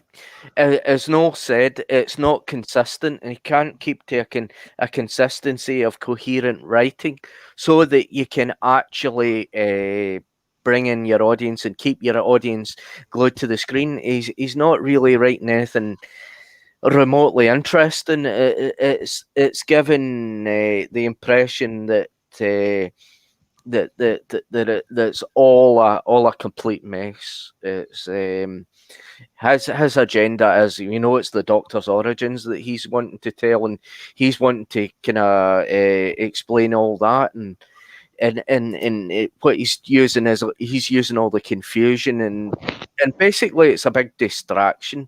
It's so arrogant. The man has no talent to be writing the origins of the Doctor's back. No, look, better people have come close to trying, and even they had the sense not to do that. He has not got the talent to tell this story, but he's so arrogant to think, well, I may be shit, but I'm gonna do what I want and make it like that's the law and that's the it's like he's got like some vengeful fucking I'm gonna have my revenge. Like maybe someone treated him badly when he was younger. I don't know, but I think there's some fucking truth to that somewhere, because like why would you be so damn vindictive? That's what I want to know. Maybe Pip and Jane Baker being hunting him. Yeah. I hope they haunt him. I hope they haunt him for the rest of his life. Well, I will just say this before John continues. I think he does have some good ideas there. The problem is that he won't explain it properly right now, and he introduces another thread, another idea. I will agree with Charlie. He needs to be explaining these things, and I did say at the start, and I have to be true to that. I did say that there had to be more movement on the story and plot. Now, I did this week, even though a lot of people are confused, and I'm still not quite sure about all the stuff that I watched. That's why I'm going to watch it again to see did I miss anything the first time. But that's the thing. He does have interesting ideas. His execution, though, and we've seen this for fucking 3 series now, right? It's just so bad that, like, he's got a heart of a good idea there, even if he has swiped some elements off other stories. Because let's be honest, and I will say this actually, something negative I have, which I should have said, but here's my negative. I don't like the fact that he's swiping other people's ideas, and he's been doing this in Series 11, and he's doing it again with this series. Now, look, I agree. Look, this story should have moved along a lot more, right? But there was some development there within there. And I agree. I said it during the watch along as well. I don't get the point of this 1860s guy that built the tunnels if you're not going to give him out. Like him just showing up is another. I even said it like during the watch along. Him just showing up just didn't make. What's the point? I think I've got to think because from the line he did say to Dan, I think he's going to be a relative of Dan. Yeah. Or something like that, and that's why he's important. Mm-hmm. Yeah. And we also know about time travel and all that, that everything in time always has its purpose. And because that one purpose, if it happens in the past, and if it has to happen in the future, it has to travel back to the past to make the future happen. Like if that man from the past meets someone from the future and travels back to the past and creates Dan or something like that, you just don't know with time travel, because time travel can be a very complicated story. As we know with Moffat, he used the frame timey-wimey quite a lot just to kind of get out of a plot. He used it as a plot device to kind of get out of a difficult situation of explaining about time travel. Sigma? Negatives. Well, there's quite a lot, really. I think, remember I said for the first episode, I forgave the fact it was throwing so many things around, introducing those different characters, because I just looked at that first episode as the setup, and hopefully the rest of the series was just going to follow up from there. We're halfway through, and Chibnall is still setting things up. Yeah, and bringing in more characters. More characters, trying to add more mystery. Like, here's this random old woman who's possibly from ancient Gallifrey or whatever she is. Yeah. And to be fair to everybody on the panel in the first week, though, you all did say, and even I said it, the fact that there was too many characters being introduced. Yeah. Maybe when it comes, and there's more characters even to come. So, I mean, I think that has been, I won't lie, I think that is a flaw. He has to try now squeeze all of this in. But we did also, I'll say on the panel, that there was a chance that he could actually leave all of these threads to the last episode, or might even carry on into the specials. And I said, and I'll stick by it, that's not good enough if that's exactly what he's doing. And so far, you know, I've given the benefit of the doubt. There's still 3 episodes to go. So we'll see what happens in the fourth one. But I think the fourth one will be breaking point for me. That's what I was going to say to you. What is your breaking point? Because this was mine this episode. Is yours going to be next one? It'll be next week's. It'll be next week's. And looking at the trailer, I will agree on someone on the panel. It looks a bit like a filler, but I hope I'm wrong. But it does look interesting. But I think next week, if there's no more movement on these threads, then I think I'll have to start. It'll be interesting to see it anyway, because it's the only co-written episode. This is the one now with Maxine Alderton. That's going to be an improvement. Exactly, because she did write, as some people consider, the best episode of this whole era of Doctor Who. But I think next week for me now is very important. Same. Yeah.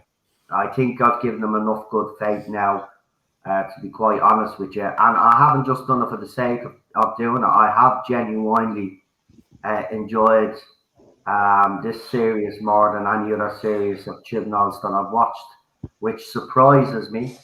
I'm not saying it's perfect. It is flawed. It is. It's definitely flawed. But next week now, and I'm serious, next week now, there has to be. Vindar got, see, I think what the saving grace for me was this week was that Vindar did get more character development. If nobody had got any character development in this week, I'd be sitting here probably pissed at the fact that he hasn't. But he did. He gave us some, but I do agree with 50-minute episode. There's room to get more of those characters that you introduced in the first 2 episodes.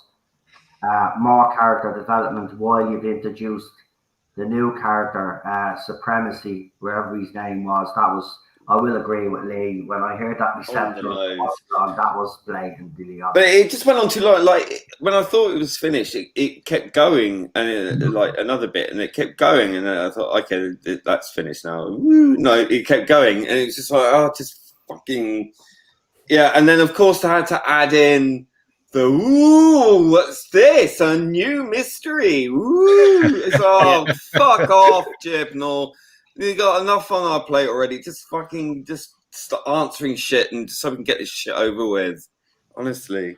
Right, go ahead, Sigma, continue.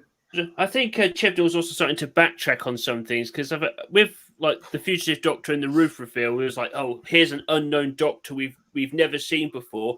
Why did he give us so little screen time in this episode? I don't know. But why did the 2 of them keep turning into each other?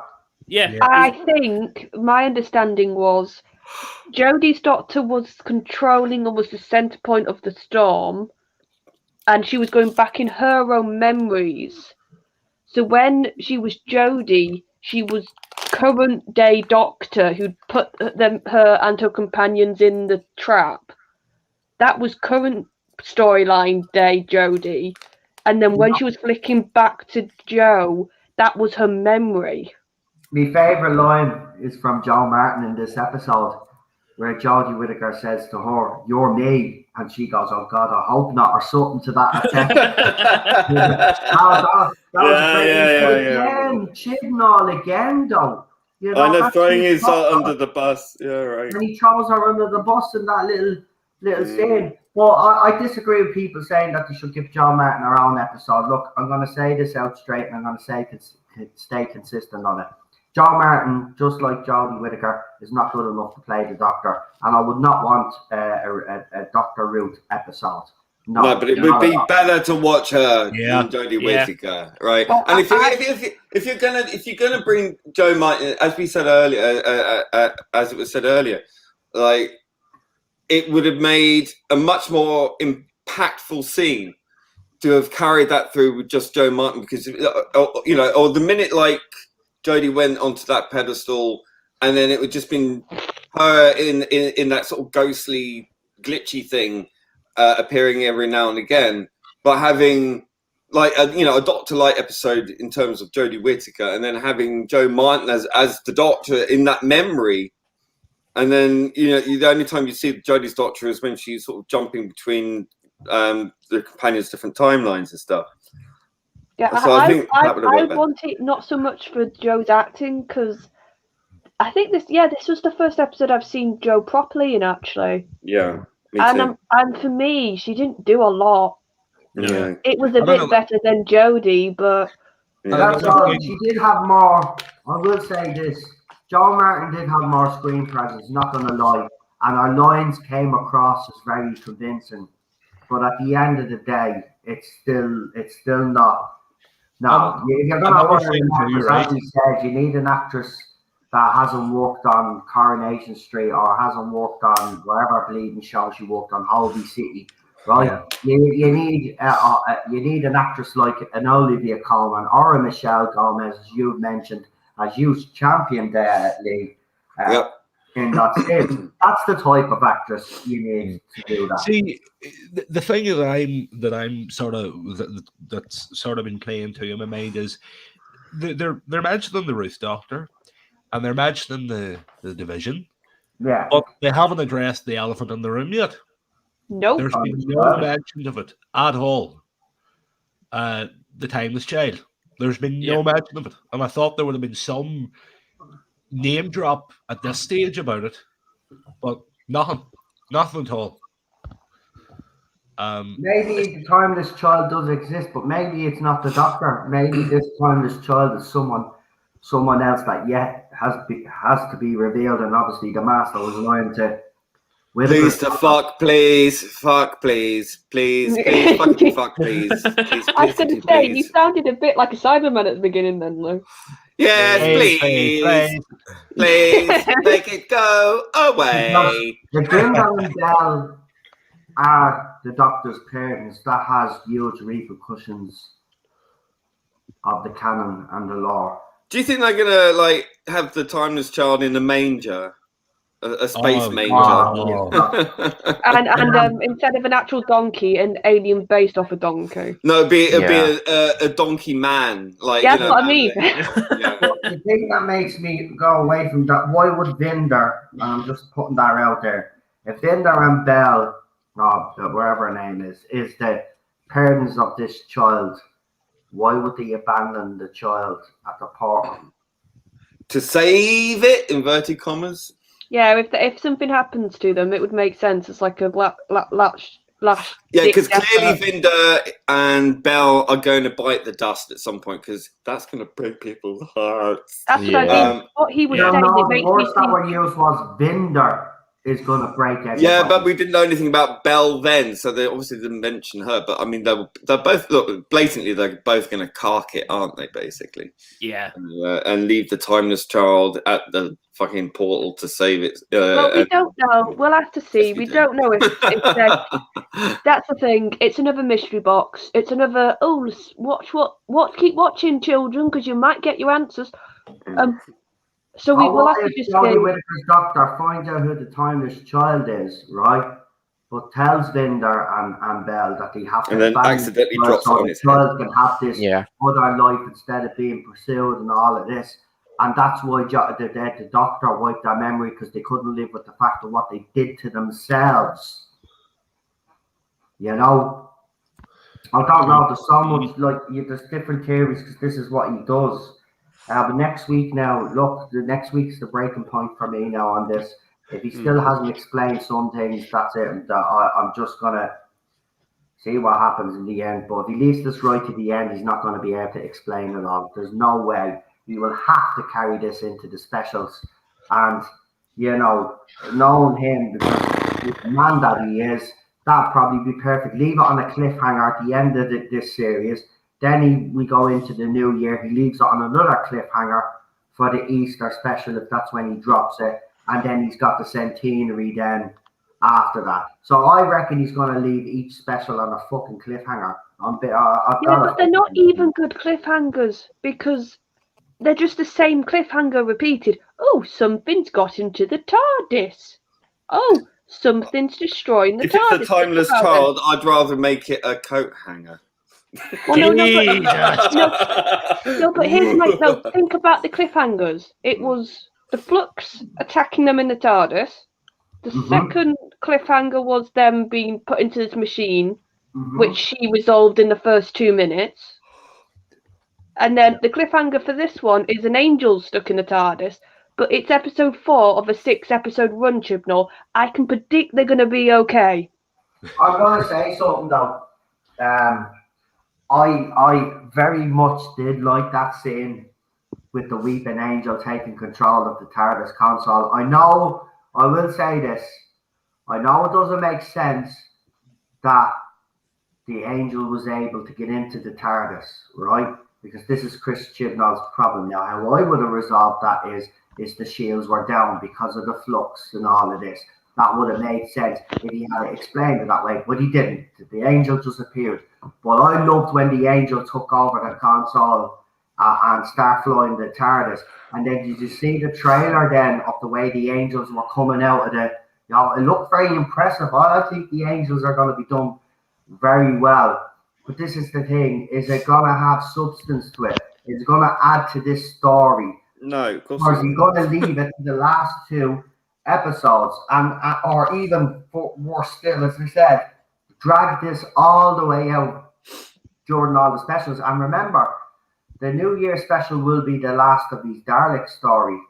So he'll have to rope whatever he's roping in here. This is why I think it will finish, personally. It will be resolved by the end of this series, because you've got your Dalek special coming next, where Davros is supposed to appear in the TARDIS, which is starting to ring true now. If the angel can just appear in the TARDIS, then maybe this whole rumor about Davros appearing in the TARDIS and saying, listen, Doctor, I need your help to kill all the Daleks because they're evil pieces of crap and they need to be stopped or something. I don't know why Davros would actually ask the Doctor to kill his creation.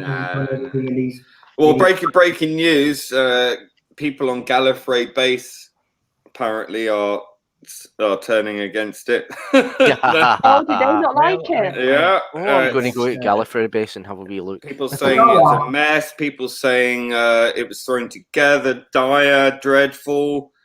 Wow.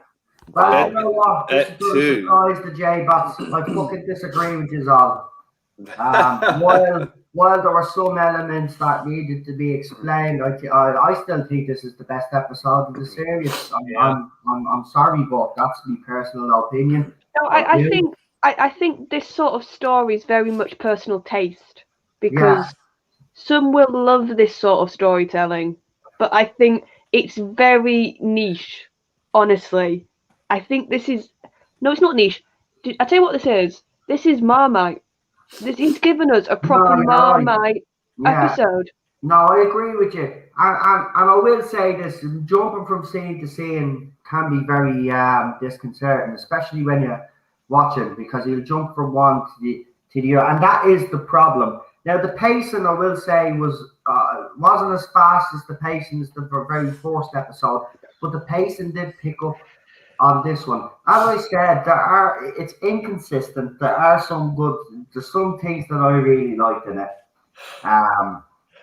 And there are things that I didn't like. In fairness, I will say I was expecting a lot more than Vinder's character to be developed, and he did introduce 2 brand new characters this week as well. That is the big major issue that I think we all do agree on. There's just so many different characters, and I get it. This is a serialization, but instead of 6 episodes, this really needed to be a 12 or a 13-parter series. Or just 10, what he had the last 2. As long as he's dragging it out, Charlie. You get me? So if it was 12 episodes, you get the pace right now. But the fact that there's 3 episodes left to go, and if he does drag this into the specials, I tell you, I think it's a stupid decision. This has to be wrapped up, because the Dalek story is New Year's Day. It's coming. Daleks are coming on New Year's Day. He's completing that trilogy. And it would be odd if he did like a breather to finish the Dalek trilogy, and then the last 2. Then go back to the Yeah. He could do that, which is even worse again. But this has to be resolved, and now he's got 3 episodes now. So it's time to. And here's the thing: it could suffer with the pacing now, because he's got so much to explain now. Oh, it will suffer. It will, because he's got Angels next week. Well, I will say though, looking at those couple of scenes with the Angels, it looked impressive. But Lee has made that point. Everything has looked pretty. It has looked amazing in parts. There's a lot of flashbang. I will admit that. But I'm finding something very interesting about this. The certain throwaway lines and stuff, and the little subtle things like the jacket, for example. She's got that vortex manipulator on her hand, which she showed perfectly this week. But where did that vortex manipulator come from? See, that's another thing. From the division. From the division. And I also think that the black coat think about what was Ruth's outfit like. That was dark. So I think that was another clue that she was basically being Ruth before we even saw Ruth. I don't think this Doctor is from this universe. I really don't. No, I don't. The thing that sort of popped up with me is, all right, we seen Jodie with the dark coat, and she had the vortex manipulator on, and we know that was sort of like a visual clue it's actually Joe Martin with the vortex manipulator. But the problem I have with that is, why would Joe Martin need a vortex manipulator? Sure, she has her own TARDIS. Where the hell was her? But what if the division took it off her? Well, that's she was an operative, so they could have more control. Point, but again, this is things that Chris Chibnall, and I will agree, should have been kind of explaining it, especially if he's going to bring Joe Martin back.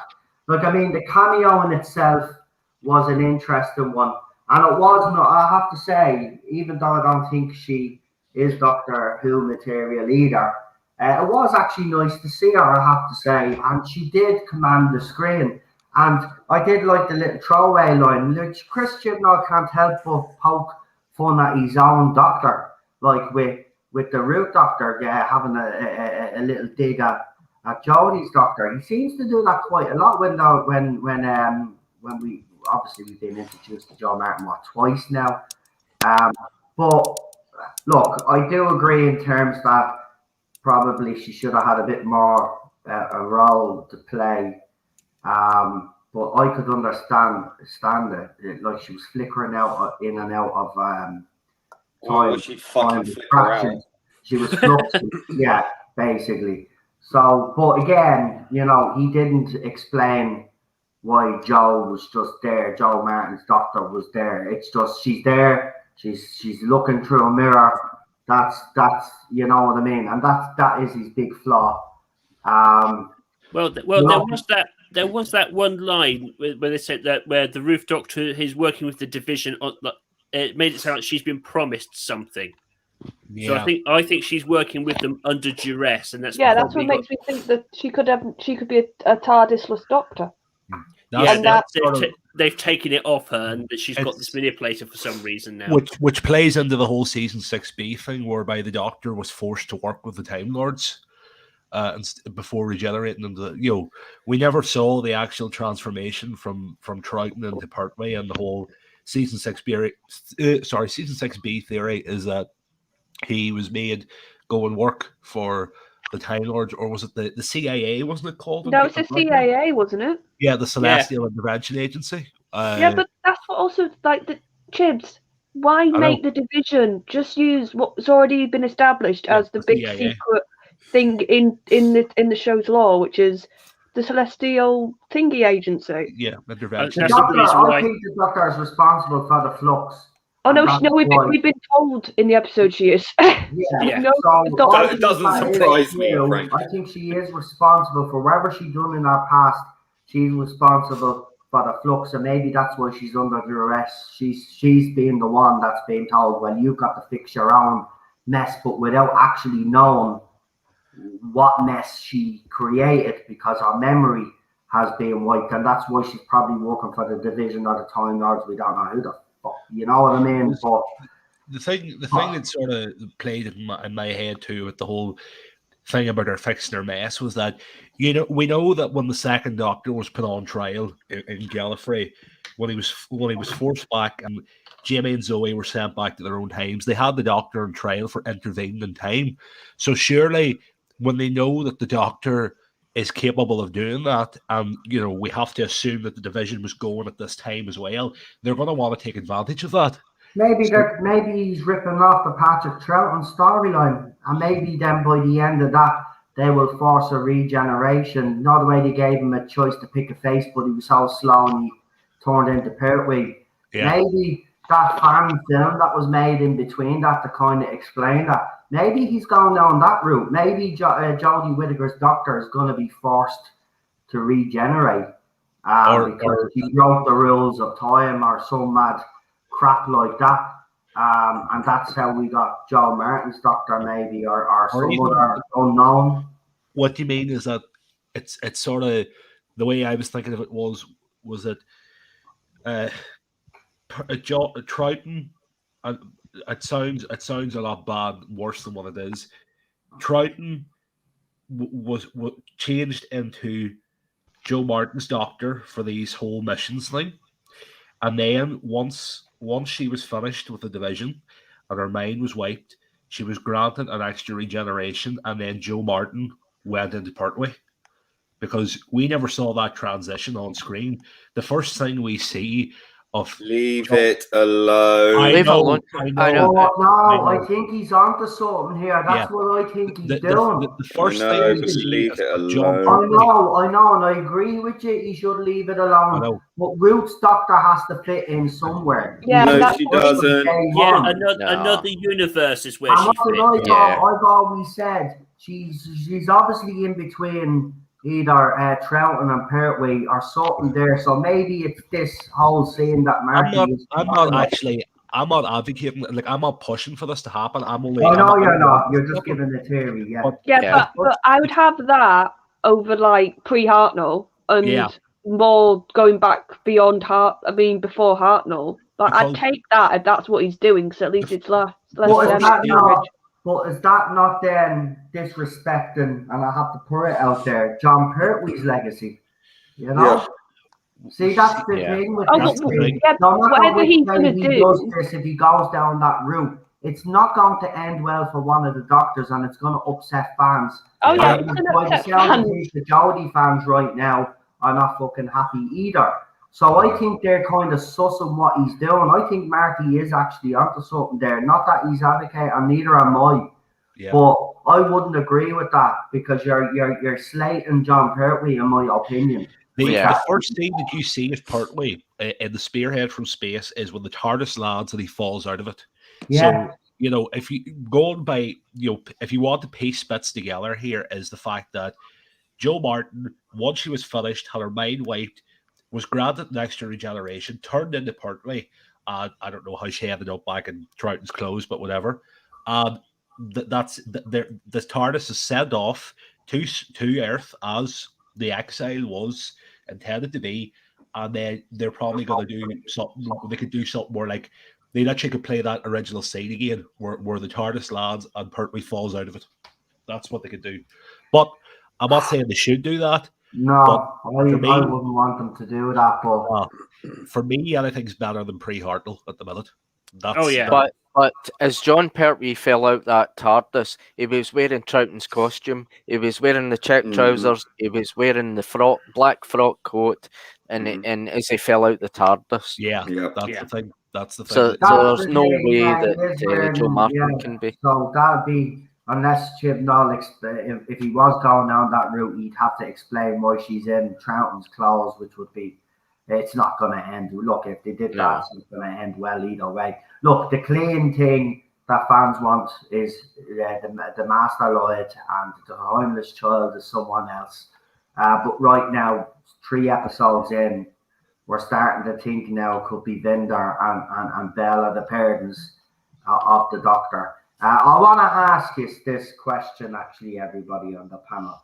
If that turned out to be the case, how would that make you guys feel? Lee, I'll start with you first. Lee, if they did do this and Vinder and Belle are the parents of Jodie Whittaker's or the Doctor, well, then obviously we know the origins then, obviously Vinder and Belle, and then obviously we'll find out why the child was abandoned. If the child was abandoned, we don't know.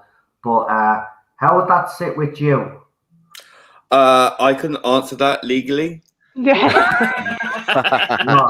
Well, I think that answer is tells us everything that we need to know. Thanks for not actually giving the answer that you want. You don't want to hear it. Marty.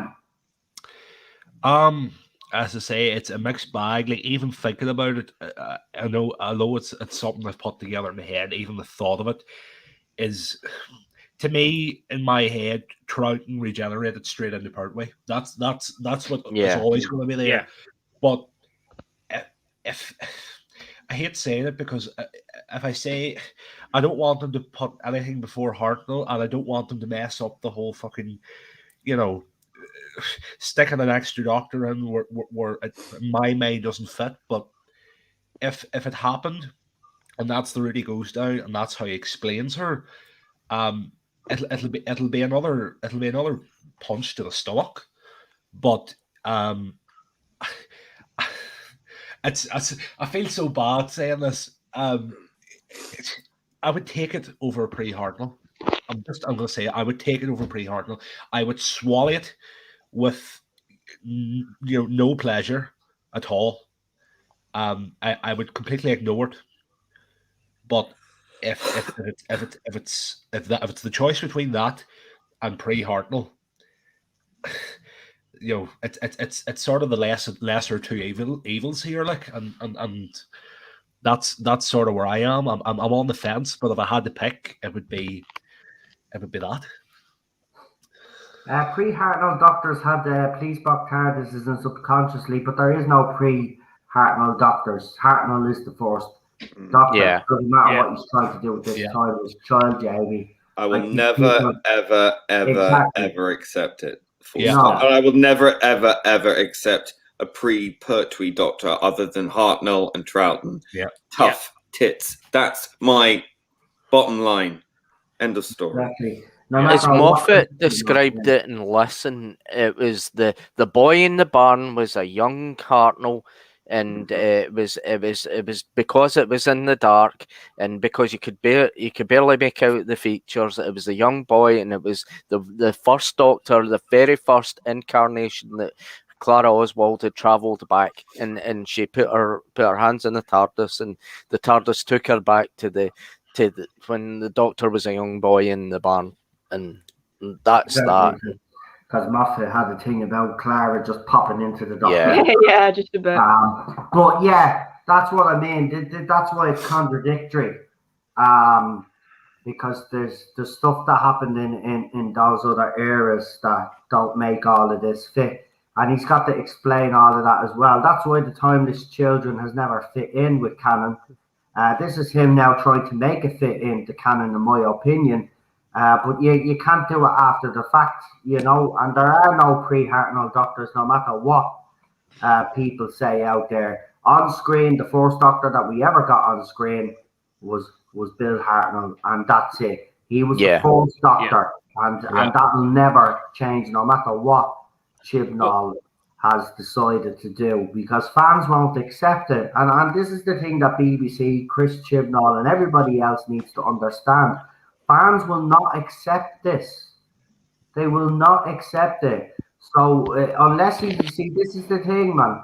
You don't know with Chibnall. He's probably hinting towards all of that, but this is all misdirection. And then he actually does go for the simple solution, because that's how lazy he is.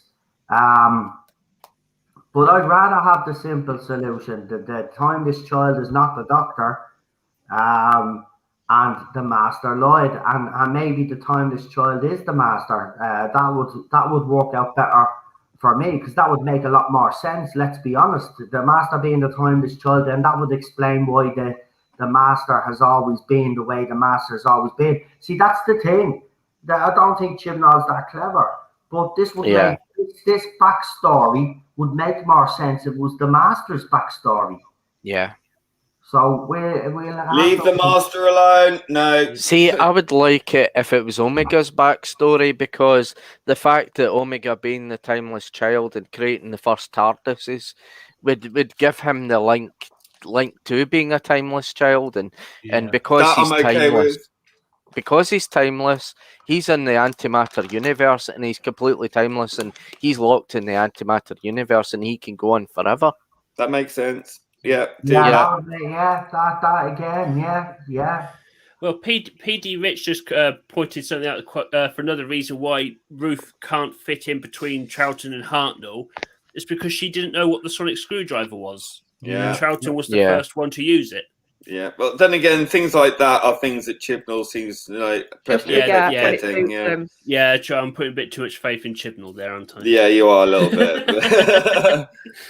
Someone had a really good reason why the Master could absolutely not be the Timeless Child, but I can't remember what it was at the moment. Well, if you do remember what it was, let us know so we can actually. The same reasons, I'm sure. I'll throw it up and then we'll talk about it on the panel, because.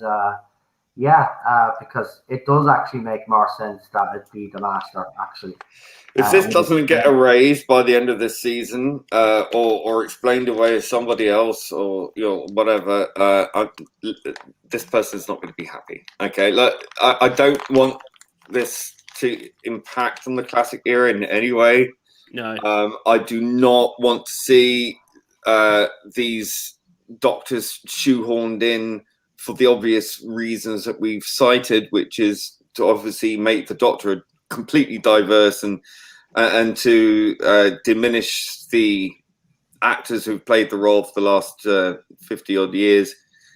It's so contrived. It's so racialist, because it's so heavily focused on race and gender and all this stuff. It's actually quite distasteful the way it's done. It's just fetishizing women and people of color and all this other postmodern language that I'm supposed to now use. But it's so cynical, right? And it's always these fucking liberal white fat asses with glasses, isn't it? Every damn time. Jesus, thanks. Yeah, because they all look like they come out of a factory, don't they, Chibnall?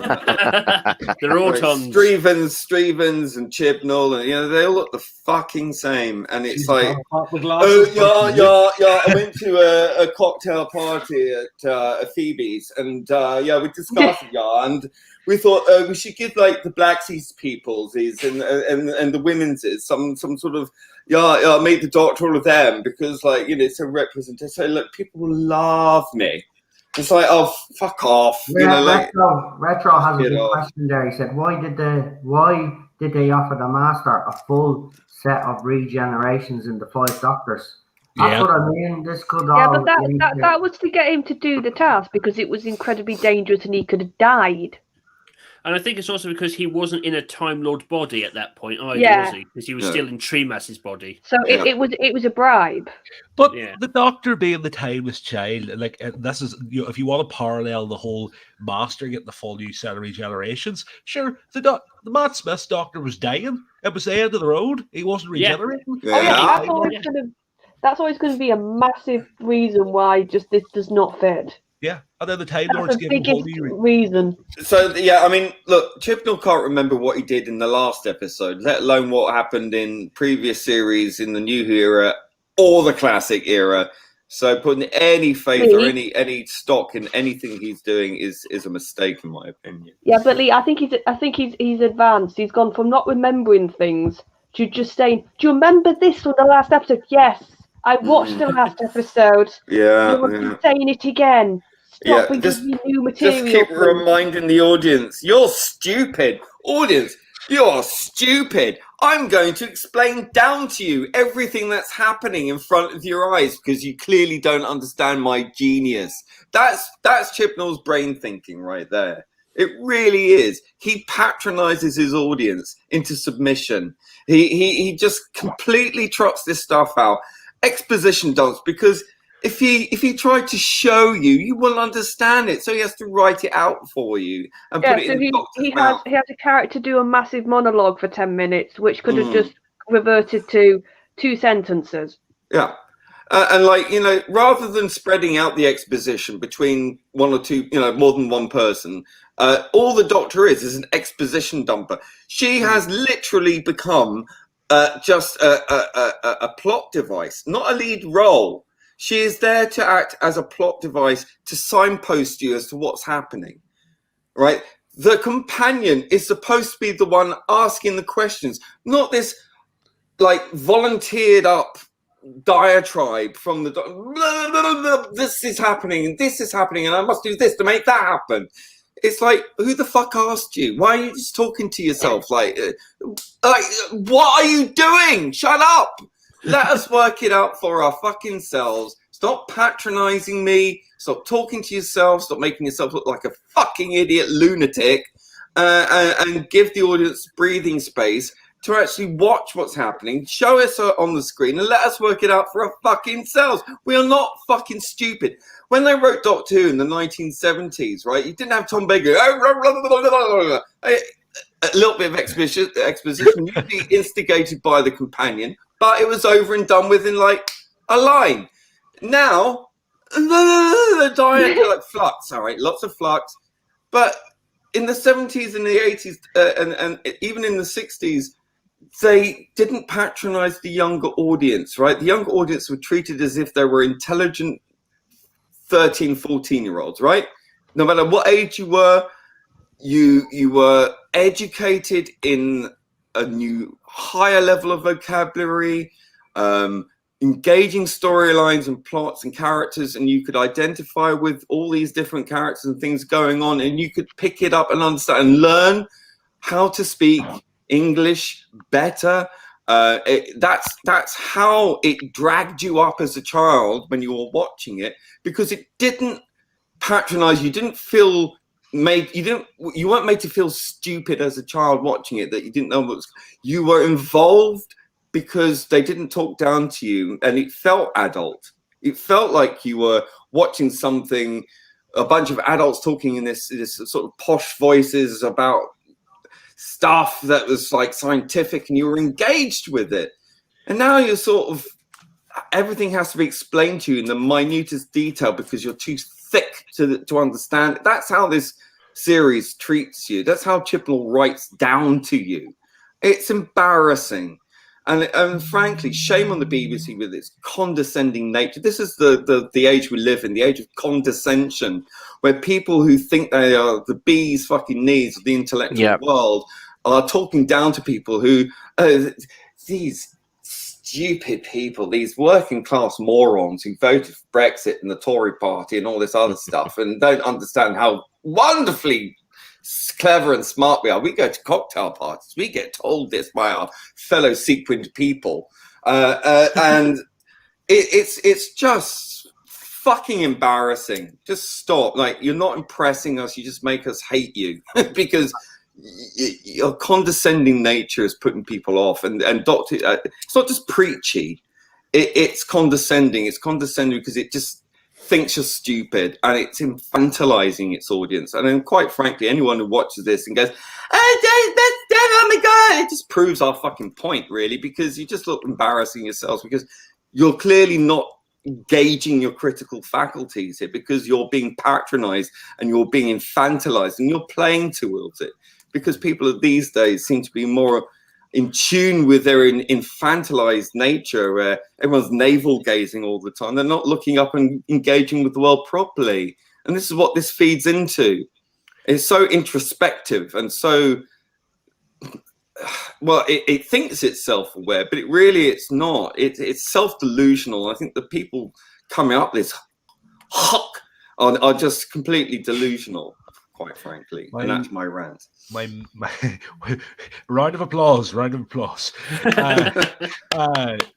mate just texted me here with this theory, right? I'll throw it out to you and tell me what you think about it. Right? I hate to interrupt. Can I just quickly give my score and then I need to go? Go for it. Yeah. Because I've got a feeling if you've got a theory, I'll be like going. So I gave the first episode. I'm trying to remember now. I gave the first episode 2.5, didn't I? Yeah. Yeah. Yeah, I'm going to give this a 1. I'm sorry. Ooh. This was, and that's literally for the Vinder stuff. That is it. Like, this was 50 miles per hour, not in a good way. Chuck a load of scenes, chuck a load of plots. I'll sprinkle a tiny bit more information about the backstory, which we all guessed anyway. And I'm just going to leave this, now it really screams that I'm going to leave this till the last episode. Mm-hmm. I agree. And next week it's going to be Angels. So we'll see if he does any more sprinkling. But and we've all said, let's introduce a brand new character right at the end who seems to have a big power or seems to be knowing a lot more than the rest of the cast. So she's going to be she's not a throwaway character. She's obviously important. And it's just like, let's randomly show the Victorian guy again because you've not got fed up of seeing him. Look at a Victorian guy with a laser gun. Woo, explain it. No, let's not. No, and like Yaz does nothing. Dan does nothing except from see his girlfriend get kidnapped. So that's going to be his. And then the doctor's like, stand back. Do as you're fucking told, mate. Yeah, basically. Yeah, and like I said, I agree Jodie was trying near the end. But the first half was once again the cringe. It was the silliness, and I will believe the more gravitas when she can hold it for a full episode for me. Yeah, not when it's little blips of it. I'm sorry, for me that's not good enough as this character. You need to have a full episode where I actually buy you, not when there's little bits I buy you. So yeah, a 1. Night, folks. Night, Charlotte. Bye, Charlotte. Night. So right, I've just been looking at some of the comments on Twitter, and let's just say it's a very how would I put it? Mixed bag is unfair to say because there seems to be a lot more hate for this than I could even imagine. So this comment here is Chris Chibnall copying JNT or the Sixth Doctor. Well, that's what he does. The other comment here was me. Sorry, I don't understand what's happening. And then Chris Chibnall, and it's like Chris Chibnall trying to explain in a meme. Chris Chibnall died and was replaced by a conspiracy thread. What I'm enjoying about this season is it actually feels like something new and distinctively CC. He should have done his own thing years ago. He sucks at making COD RTD. Another one. On the old, just 3 episodes in, and I'm calling it.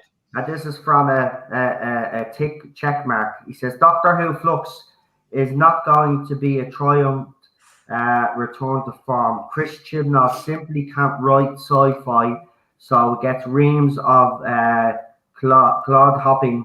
What you were all saying about the dialogue, mostly dumped on poor old Jodie Whittaker. So this journalist is definitely not happy with it. We had 57 years of Doctor Who gone somewhere, fixing something, leaving again. I sort of feel like I never need to see that story ever again. So I'm totally here for Chris Chibnall's freedom jazz approach. Shut up, you don't know what you're talking about. Also, what does Chris Chibnall think that video games are called now? Yaz's sister refuses to elaborate more, whatever that was all about, the gaming console, I suppose.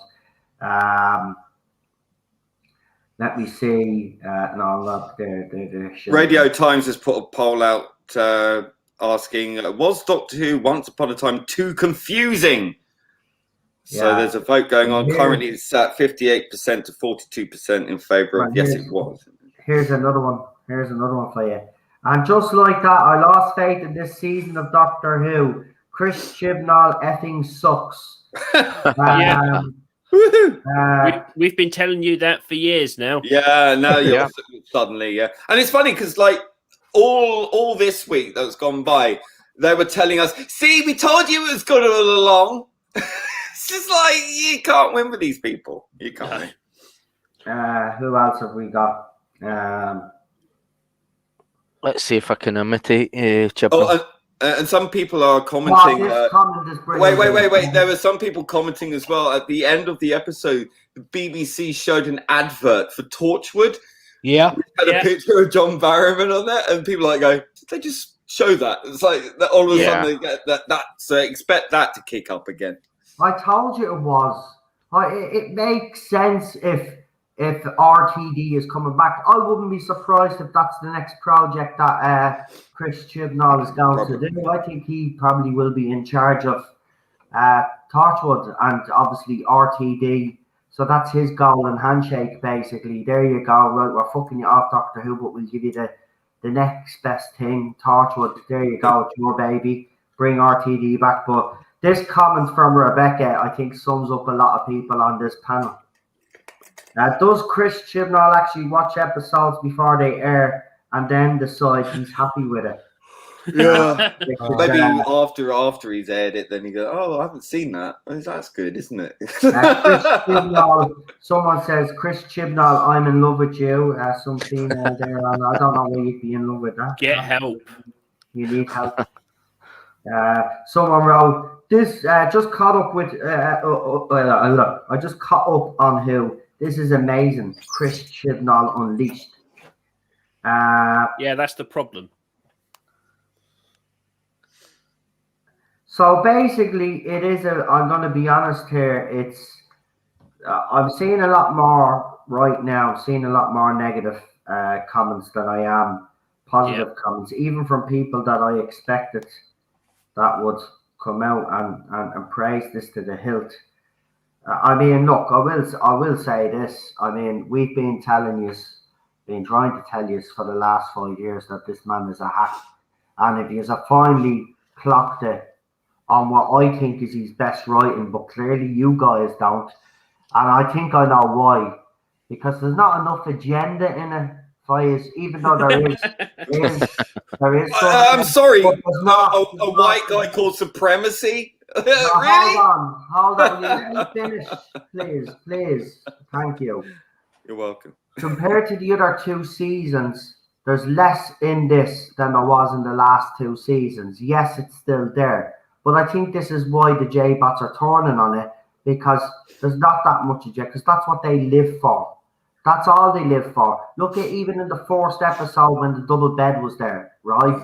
Straight away they were all, it's gonna happen. They're gonna get kissed, right? I know why they don't like it. What Chris Chibnall's doing, he's getting the Doctor to treat Yaz like shit now. So it's got everything in it that they don't actually like, and this is why they're criticising it.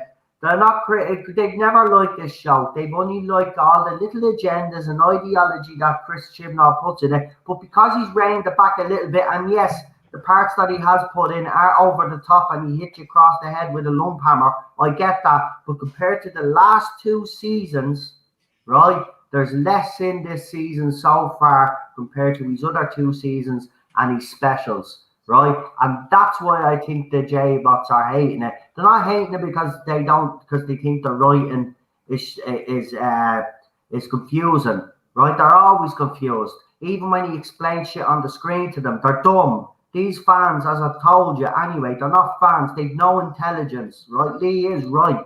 We don't need shit explained to us on the screen. We can actually figure these things out if you give us a good story and a good plot to go with it. Right? You don't need someone explaining what's going on in a scene, like explaining shit. We could figure that out for ourselves, but he needs to do that because the fans that they've brought in, these so-called new fans, right, Jodie Whittaker, J-bots, whatever you want to call them, they're not intelligent enough to understand what's going on screen. So that's why he has to do what he does. And that's the biggest flaw. Instead of Chris Chibnall should just stop focusing on them. Don't worry about them. If it's confusing to them, well then tough shit. Right? Well, I just put out a tweet saying Jodie stands turning against Chibnall because her doctor told Yaz to shut up and get back in the TARDIS. What more evidence is there that the doctor is a man? Yeah. But you see, that's the point though. That's why they are angry. They're not angry because it's complicated and confusing, right? Because he literally, as everybody said, character there explaining everything that's bleeding going on. It's because they're not intelligent enough to think these things through ourselves as we are, and most of the British public. But these newer fans, they haven't got a clue, man. They need everything explained to them. They need to be spoon-fed. And what you should have basically done was just made Doctor Who, and just if people don't get it, well then that just proves that they're as bad as Yaz the Plank. Right, it's as simple as that, right? Because get back in the TARDIS and make me a cup of tea. Let's be honest, even though RTD's and Stephen Moffat's plots were overcomplicated, us guys on the panel still would have had a clue of what he was doing because we could work these things out because we were clever enough to work them out. Right now, I know people are saying that this is a confusing mess, even people on this panel. But I could see in some, and I think most of in the panel could see little things that that he's doing and things that you enjoy. For example, you like the Swarm and Azure, but this week they didn't float your boat. Boring. Nothing. But that's the thing. There's things that we can kind of, even the theories that we're coming up with. Jesus Christ, they need to everything explained to them. This is the problem, and he needs to. RTD, when he comes in, he just needs to ignore them. Sure, most of them be gone when Jodie is gone anyway. But this is the thing, they don't like it because now it's not doing what it done for the first 2 seasons for them, which is the agenda, which is all of this other stuff, because it's less in this series than it is in the last 2. It's still there, but it's not enough for them. And it'll never be enough, because remember, guys, they want more. The more they give them, the more they want. Yeah. And that's what's happened with this whole area. He gave them loads in Series 11. They wanted more in Series 12, but he has been told to rein it back, and I think he has. It's still there, though, and there's still parts, scenes in it where he's bashing you across the head. I'm not going to lie. But if you compare it to the last 2 seasons, there's less in it. That's why they don't like it. It's nothing got to do with the story being confusing, which doesn't help either. But their main issue, I guarantee you, is the fact that Yaz is being treated badly by the Doctor now. And they don't like that. It's rubbing them up the wrong way. And you know what? You can go to hell and you can rot, because as far as I'm concerned, I'm glad he's doing it. I'm glad he's pissing us off. Now you know how we felt for the last 5 years. So you know what, crybabies, deal with it. Deal with it. And don't be surprised if she's stuck in another universe and they never get their kiss. So screw you, Anthony. Right?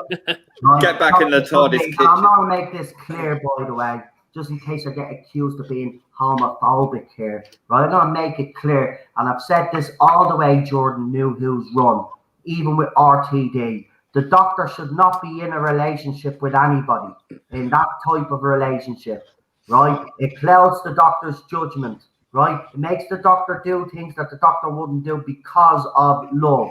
The doctor needs to be that cold person as well, you know, to make those cold, calculated decisions without bringing emotion into it. Yes, we have seen emotion, but the reason why this doctor has been more emotional is because he's either fallen in love with companions or he's been in an environment where he really. I'm not saying that the doctor doesn't feel for people and doesn't protect them and all that. That's what he does.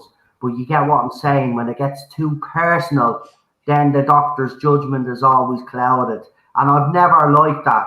And anyway, to me, it's disrespectful to his family that died on Gallifrey during the Time War with that thread that we got from RTD when he was telling Martha Jones' story, and then Donna later on when he's talking, oh, well, I had a family before. It's not the first time. They all died during the Time War. So for me, this whole romantic thing, that's why I like Donna and the Doctor, right? I think they're the best companion Doctor pairing in the New Who era because there was no romance. They knocked her out, and look how completely different the Doctor and the direction the Doctor went. And yes, he loved Donna Noble, but as a friend. And that's the way it should be and always be. So relationship, it doesn't matter whether it's a female doctor and she fancies a female or a male, or whether it's a male doctor and the same bloody thing. Doctor shouldn't be in a romantic relationship, end of. And I've been consistent on this since 2005 when the show came back, right? And I haven't changed my mind. So it's nothing got to do with the fact that it happens to be two women. I just don't think that the Doctor should be in a romantic relationship. So I want to make that clear because I know later on some people are watching this will be coming in saying, oh, so you're homophobic now, are you? You don't morons. Right? Sorry, I was going to have my little rant. Not that I was ranting about yet, but I want to make that bloody clear. I'd never liked a romantic relationship. I don't know how you guys feel about it, but that's how I agree. The Doctor should be asexual, should be not romantically involved with humans. I mean, you can be affectionate, you can have an emotional tie, but not a romantic one. Exactly. I don't. His family are not Time Lords nor Gallifreyan. Thanks, Jim, all you weird dude. Well, we don't, Ollie, listen, it probably will go in that direction, but right now we still haven't got a clue, and I think that's why most of the panel have been critical. 3 episodes in, we're halfway through a series, and we still haven't had too many answers. There's a lot of fucking questions. Jodie was right. A lot of fucking, and Chibnall said it as well. Yeah, right now we do have a lot of fucking questions. But is he going to be able to answer them in 3 fucking episodes, or is he going to leave it to the last very fucking episode, which I feared anyway, and what could be even worse is he drags this into the specials. That's not what we want. This needs to be resolved at the end of this series. He can't do this to fans yet again, like he did with the Timeless Child reveal. He can't be doing this to fans again. And I will agree with Lee. It is a fucking arrogance. And I hate that about him. He's smug as well. I hate the arrogance of the man. Just like, look, I said this, we've all said this. He is a good writer. But not for sci-fi. He cannot write sci-fi. And Doctor Who's a sci-fi program. I think people have forgotten that as well in the fandom. All I keep hearing, drama, Doctor. Yeah, it's a sci-fi, drama, comedy, whatever. But it's primarily science fiction. And that's what's missing from his era. Science fiction. You can't write the language that RTD or Stephen Moffat could. And that's his biggest downfall. Now, he is trying to rely on his strengths this time, but still, where's this? It's still not, it's not sci-fi. It kind of has a bit more of a Torchwood-y feel to me, because Torchwood, while it was supposed to be kind of a sci-fi show, that was more drama if you look at it, all of those, except when it came to Children of the Earth. That was pretty sci-fi, but I think he had RTD. See, this is the thing. Chris Chibnall needs someone above him, right, to rein him in. This isn't, by the way, like some fans have said, groundbreaking or him being unleashed. Like I've read out some of the comments. This is. I won't say that. I think he has had time to think about this series in particular. I would say that the other 2 seasons were rushed, in my opinion, even though he had time. I think he slapped scripts together along with his writers, wasn't happy, made a lot of changes, right? This, he had a lot more time because of obviously the pandemic. But I've just got a funny feeling that he didn't write this on his own. No. I'll say what I said last week. This is still there's elements of RTD and Stephen Moffat in there, and I wouldn't be surprised if they're shadow writing. Do you know what? I would go as far as to say is he produced what he wanted to do for Series 14, and BBC were in shock and said no, not happening. And they brought in Stephen Moffat and RTD as advisors to try to fix these scripts, because this is even too clever for Chibnall. It is. If you look at what he's written in the past, this is not your typical Chris Chibnall writing. There's something else behind this. I'm telling you now. And they can't rescue this shit. Look at 42, for example, when Chris Chibnall handed in that script. We all know, it's common knowledge, that when RTD seen it, you had to make loads of changes to that script, and it's still considered one of the worst episodes of that season. RTD's run, along with Love of Monsters for some people out there, and the one with the Olympics, the screaming child singing that song. Fear Her. Chloe Webber, Fear Her. So I mean, look. There's something else going on with this. I don't think he is writing this on his own. But this is why I think he's not writing it, because Chris Chibnall, even though it is all over the place right now, I don't think he has the brain to come up with the things that he's trying to come up with. I think this is Moffat and RTD giving him a handout, and even they can't rescue this script. There is part of me that's starting to think that this is. I've seen a few tweets there, and even that's what my mate was saying to me earlier. Like parallel universe, like it seems like this could be where this whole thing is going. Yeah. Sort of shoved off to the one side. You notice the line there this evening when the doctor was chatting to that grey-haired woman, and the line she said was, "This universe is over." So one of it's the case where this is an alternate universe. This entire this entire universe is going to be destroyed, and maybe it's not the case of the Doctor saving it. I actually think that's look. I don't think that the timeless child is going to be retconned the way we think it's going to be retconned. Yeah. But I think this is going to be. I'm starting to think that this is either Jodie Whittaker's memories being distorted. It's either the Matrix, or he is putting this all in a bubble universe. Yeah. And maybe Yaz, as I said, in the Ghost Monument, remember the TARDIS just appeared after it disappeared. Well, we don't know what TARDIS she actually walked into. Did she walk into her TARDIS, or did she walk into a future Joe Martin TARDIS, or someone else's TARDIS, Doctor's TARDIS? We don't know any of those questions, because this is the problem. We're still waiting to get second answers. But because one of the things is what that was mentioned was one of it's the case where this flux can't be stopped, and it's not a case of her trying to stop it, but a case of restarting the universe. No, she needs to get back to her own universe. She needs to get the hell out of this universe before it destroys her and get back to the main universe. Yeah. And then, unfortunately, which I hope happens, she leaves poor Yaz there because of her own negligence. And then the J-Bots can all cry because they know then that they're never going to kiss. And then I can get up that morning and eat me breakfast with a big huge smile on my face.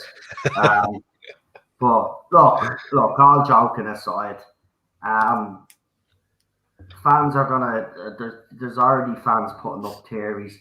it's always interesting actually to see what theories they come up with, and there might be something that we've missed as well. But I still think this is its own bubble universe. I don't think it is the Matrix. I'd be surprised if they're still in the Matrix on that scene with the Master. That would actually, well, Christian, well, it wouldn't be a bit of a shock, would it really? But he could do that. I mean, look, we want the clean break. Will we get the clean break that we want? I don't think so. I think what's going to happen is he probably will put this in its bubble universe, right? And I think when RTD comes back, I think he's going to reboot. I think that's what will happen. Yeah. I think he's coming back for a second reboot. And they wanted him to be the man because the first reboot was a success.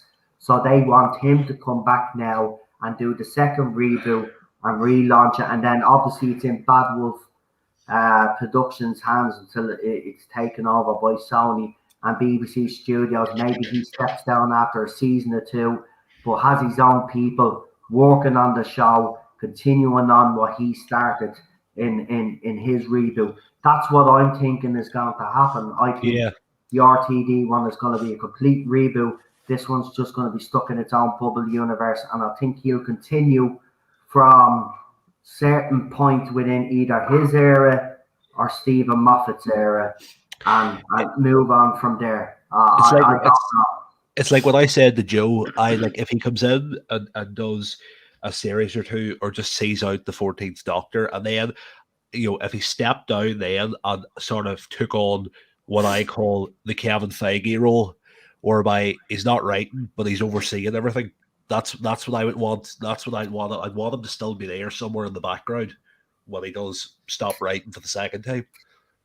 Well, you see, I think he will. If it's under Bad Wolf Productions, I don't think he's gone anywhere I think this is a long-term project for him. Whether he starts, obviously he's going to start it off.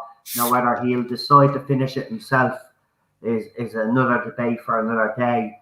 But he could well possibly hand the reins over, but within his own company, Bad Wolf Productions, maybe a Toby Whithouse, maybe someone like that. We don't know what team he's going to send. Be very interested to see who he brings in, actually, because one of those people could well be his successor. And he'll be handpicked by RTD, which, hasn't really worked out well before when we consider what Moffat did to give to tell Chibs that he was getting the job. It didn't work out that time, but because it's Bad Wolf Productions and they have some decent shows, as people keep telling me, it could work. It could work. He'll definitely stay for the fourth series, I think. I'm not quite sure, like a lot of fans, that he'll stay for a second or a third. I don't think he will stay 3 years. I reckon he'll probably just do the one series and a special and hand it over. But I know a lot of people think differently.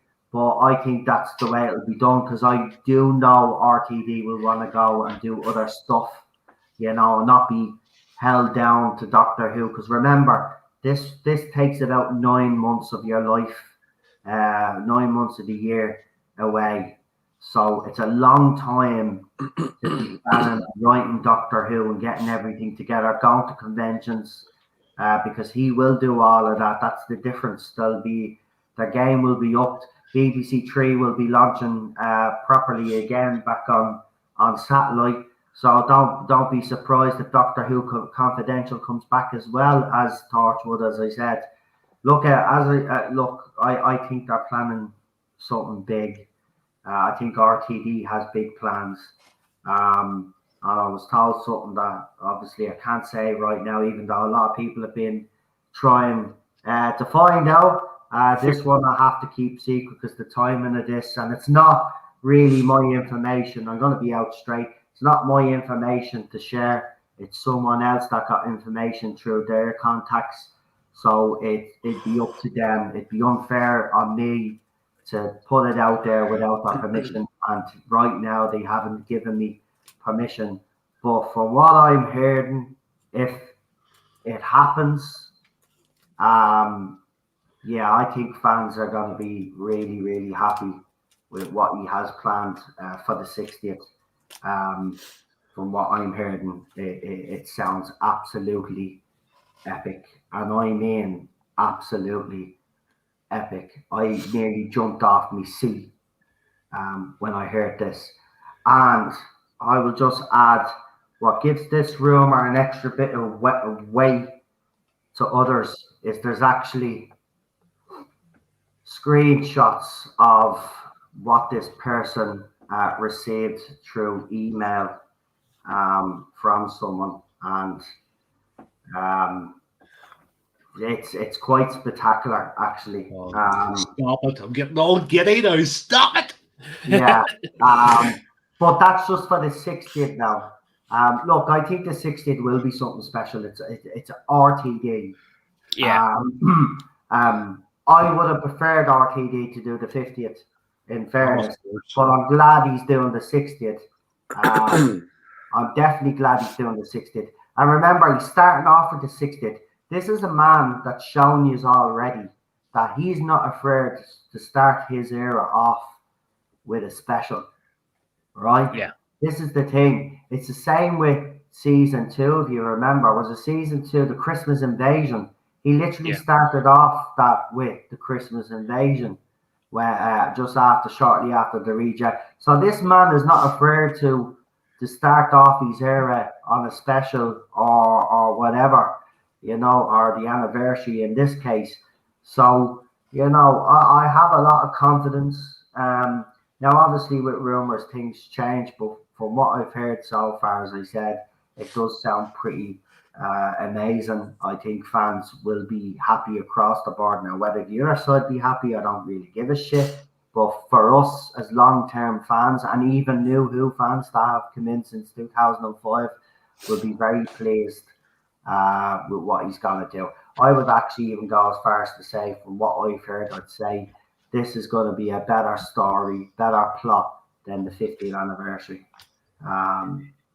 It just sounds absolutely amazing, and I'm going to shut up now because I didn't want to really say anything. But it's just scary. Because I have people, loads of people, and I mean actually literally, go on, tell us what's going on, right? And then on Twitter, not guilty. Okay, guilty. Right? No, it wasn't just you, but yeah, you are one. But literally several, even on Facebook, I was like, on Messenger, I was like, listen, I'm not being a prick here, but I can't tell you because if I was to say something about actually what I've heard, then he could end up scrapping this idea as being leaked, and I'm not going to fucking leak something. Yeah, no, that's fair enough. No. The deal is right. The deal is, you tell me off stream, and if you don't tell me off stream, I'll get into the car and I will drive the 100 miles to Dublin and I will knock on your door. Right, so, well, I'm not telling anybody off stream because even Lee tried. I'm keeping this to myself. Even this doesn't get any. Look. I've earned it, but I don't get any. No, it's not about earning. Look, I've been sworn to secrecy. And I'm a man of my word, and I said I wouldn't say anything. I've already said too much anyway. Yeah, because I'm not going into deep. Well, I'm just trying to give some fans a little bit of hope from what I've heard. That's all. I don't mean to, as they say, prick tease anybody, but I'm just trying to give fans a little bit of hope because I know fans are disillusioned, and even with RTD's return now, some fans are they've had time to think about it, and they're not as jazzed up about as maybe they were when it was first announced. And I'm just trying to give fans a little bit of hope from what I've heard. Look, the day that I'm allowed to actually put it out, obviously I'll let you all know. And obviously I will get people texting me. And of course I'll let you know first, the select few. I'm not that bad. You know that if I get out and I'm allowed release, I'll always tell people before I go on stream anyway. So, but awesome. this one now. But I just look. Bubble. This is all reeking of Bubble Universe, and then RTD. I reckon it's going to be another redo. It makes sense actually. If you look at it logically, it does. You came back for the first reboot, very successful. Then Moffat took over, and Moffat's fourth season was brilliant.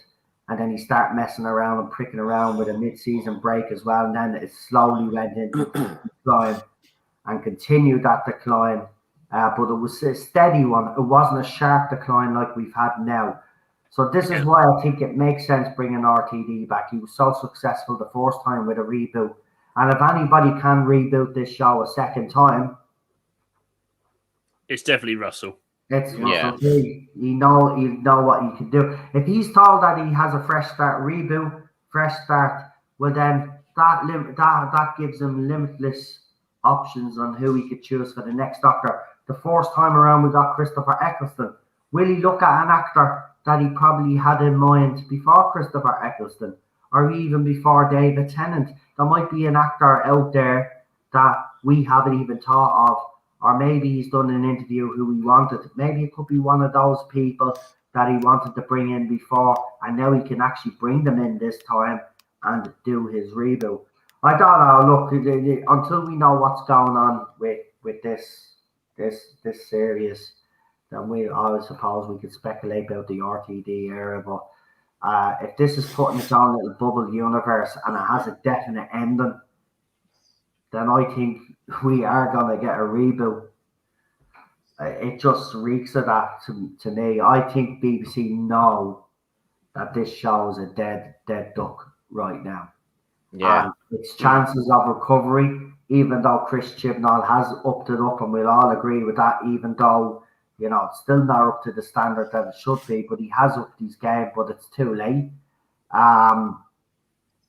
I think there's I'm starting to think that this is going to be put in its own little universe, and then RTD comes back, then either does a reboot or starts off a period during his era or Moffat's era or something like that, because I'm getting vibes that this is a different dimension, and that Chibnall is hinting towards that, and that would tie it up, not the way we actually want though, but it would tie it up. Remember, there was that rumour going around that, yes, the Timeless Child will be retconned, but not the way people actually think. And maybe this is the way he's doing it. Put it in its own bubble universe, right? It's there. Flush it down the toilet. That would probably be the easiest solution, but, they're not going to do that, Lee, no matter how much we all wish it. Well, I've already done it in my own headcanon, so because that's fair enough, and a lot of fans will do that, and there's nothing wrong with that. I mean, for me, I ignore the movie, but even this whole time, this child thing contradicts the movie, because in the movie, apparently the Doctor was half human. Yeah. So again, nothing about Doctor Who canon when it comes to certain right makes sense. Maybe this was Chris Chibnall's grandiose plan from the beginning, was, even though it's been disjointed and it looks like he hasn't got a clue what he's doing, but maybe this was his whole thing. Maybe he wanted to tie up all of those loose ends in classic Who, right? And tie up other loose ends, but it's gone all over the place now, and yeah. The first two seasons apparently were laying the groundwork for this one. I don't see that, to be honest. Series 11, there definitely wasn't any groundwork to this.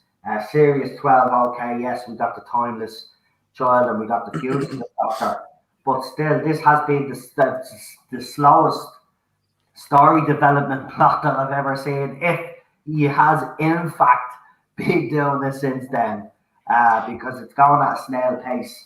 And now he has to explain everything in 3 episodes, and even people on the panel don't think he's going to be capable of doing that. So, it's the whole thing of him. Right, I have to go, and I've got things to do tonight. It's going over time there. no problem. No bother. Right, I'll catch you for the next live stream. Right, just before you go give your rating for this week's episode. Well, I'll give it a 3 out of 10. I had gave it a 6 out of 10, but I've changed my mind. It's a complete mess of a story. Right. Okay. No Right, problem. I'll catch you later. take care. See ya. Bye.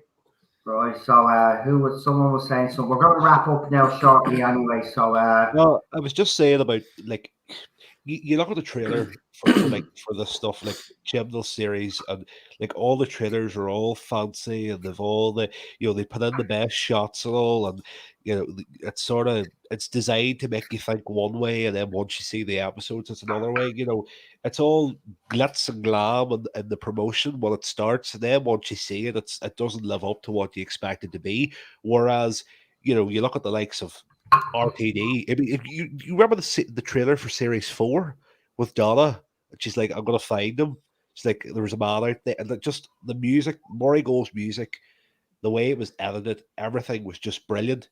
But with Chibnall's style of trailers, it's all fur coat, no knickers. Like that's that's the way it is. It's dressed up to be something brilliant, and then you realize it's not. It's fur coat, no knickers. It's like I went out the other day and bought a box of Fox's chocolate, not chocolate, biscuits, like mixed biscuits. Yeah. And it looked fabulous. Big box. It was like £2 something, whatever it was. So, this is going to be amazing. You open it up and it's just like they've got it in 2 separate packets, and you get like some of it's just like 1 biscuit, and the other's like 2 biscuits, and it's just like, fuck, I've been diddled, and that is just so typical. That's how I see Chibnall's Dog too. It's like, oh, look at this beautiful box. There's going to be loads of great stuff in that, and then you open it up, there's measly portions. They always are measly portions. Probably the only difference is, of course, it's like they taste good. Yeah, if I had to compare eras to fucking biscuits, RTD would be like Family Circle, and Chibnall would be like fucking fig rolls. I like fig rolls. I'm not the fig rolls, man. No, Chibnall would be a hobnob. No, I love hobnobs alone. Moffat would be a fig roll because it either you like it or you don't. The inside of it is shit as well. I like fig rolls. Leave fig rolls alone. I walked in Jacob's the factory, so I know how they put the fig in the fig I think roll. the Marmite thing is fine, And I'm not telling you how they put the fig in the fig roll because it was trade secret. It's not that complicated. But fig rolls, I had a thing for fig rolls back in the day, but not anymore. I really fancied those now. I'm going to have to go and get them. Jesus. I've got my Tonics caramel wafers, so they're nice. Oh, snap! I've got some of those too. Oh, that's so nice. McVitie's caramel chocolate digestives are like Tonics, real milk chocolate caramel wafers. They are dangerously Moorish. They are. You can't just buy 1 packet. No, and you can't eat just one either. No, you cannot. It's fucking impossible. I love how we've went from Doctor Who, the whole chat. Because that damn Tonics chocolate wafers, caramel wafers, are infinitely more interesting than Chibnall. They are. Counting each individual wafer in it is more interesting than this entire era. The crumbs left behind are infinitely more interesting. Right, here, I'll ask you a question, actually. We ask each week. Forgot to ask John and Charlotte, but I'll ask you guys on the panel next time they're on, which will be during the week before the other episode airs, we'll see. But what do you think the overnights will be for this episode? Now, if it's being received badly by the Jodie Whittaker fans, that has to be taken into huge account, because let's be honest. Yeah, but they still have watched it. I say it's most of them that have watched it. But what do you think the overnights would be? Now, the overnights for last week, hold on, I'll get them up, right? So just... they were 3.8 or something, wasn't it? 3.97, I think it was. And the AI is 77. Yeah, the AI jumped up by 1 after sinking right down. Oh. Hold on, just to get the exact figure, just to be fair. I'm sure it's 397. Where's that Doctor Who site that has the ratings? Jesus Christ, there it is, Doctor Who updated. Was it 379? 379, I think. Was it 3.79? It was exactly. So last week's episode was 3.96 million. There we go, not far. Right, from 4.33, so a drop off 500,000 it was, wasn't it? Mm-hmm. Yeah, just about. Right, so based on last week's 3.96. And what was the one before? The one was 4.43 million. Uh-huh. So it's gone down by 500,000 after the second episode. So 3.96 is the second episode. Lee, what would you give this week's? Daniel gives it a 3.55, which I think is not probably far off if it continues the downward trend, of course. Yeah. What do you think? The Cybermen might have brought people back in only to find that they were in it for 2 minutes. So there is that possibility, but I'm more inclined to take the pessimistic view. I said online I saw it possibly as 3.2. Right. Which I think is one of the lowest I've seen. Although some Petey Rich puts 2.9 there, I would love to see that, but I don't think that's going to happen. But I'm more inclined now, to think it would probably be a bit higher than 3.2. I would probably say 3.45. Okay. With an AI of 7.6 again. Do you think the AI will go down again this week? I think so. Yeah, I think so. That's fair enough. That's fair enough. Sigma, what do you think? I agree with what Daniel posted. I think it's going to sit around the 3.5 million mark, and I think the AI is probably going to sit around 76, 77. And I think because of how this episode's been, I think it's going to heavily impact next week as well. Yeah, definitely. I don't know now, even though this episode has been, as I said, I've seen more negatives. I have seen a lot of comments about how people are, even though this week's episode was disappointing, that the Weeping Angel one looks very interesting, and they did like the little bits they got in the trailer. So I'm not quite sure. Raymond Williams thinks the AI will go down to 73. I disagree, it won't. It won't. It'll hover around the 76, 77 mark. I don't think it'll go any lower. If it does, then this show is definitely in a lot more trouble than we thought. 2.9, I disagree. I don't think it's going to even be that low. I agree. It's either going to be 3.5 million, or Lee could be right. It could have a little bounce. Remember, we have had the Daleks in this episode. We had the Cybermen, and we also had the Weeping Angels. And, fans are fickle, let's just say. And if they want to see those three villains in, that might actually boost the rating. So I'll go around the 3.55 mark or the 4 million mark. I'm even going to think, I think there might be even an uptake on this week. But if you were to go by recent history, the last 2 seasons, episode 3 is normally where the dip really does take effect. So it can go, it's very hard. This is the thing. It can go either way. As Charlotte said, this is Marmite, right? Either fans are going to love it or fans are going to hate it. And it'll be very interesting. And look, we don't have long to wait.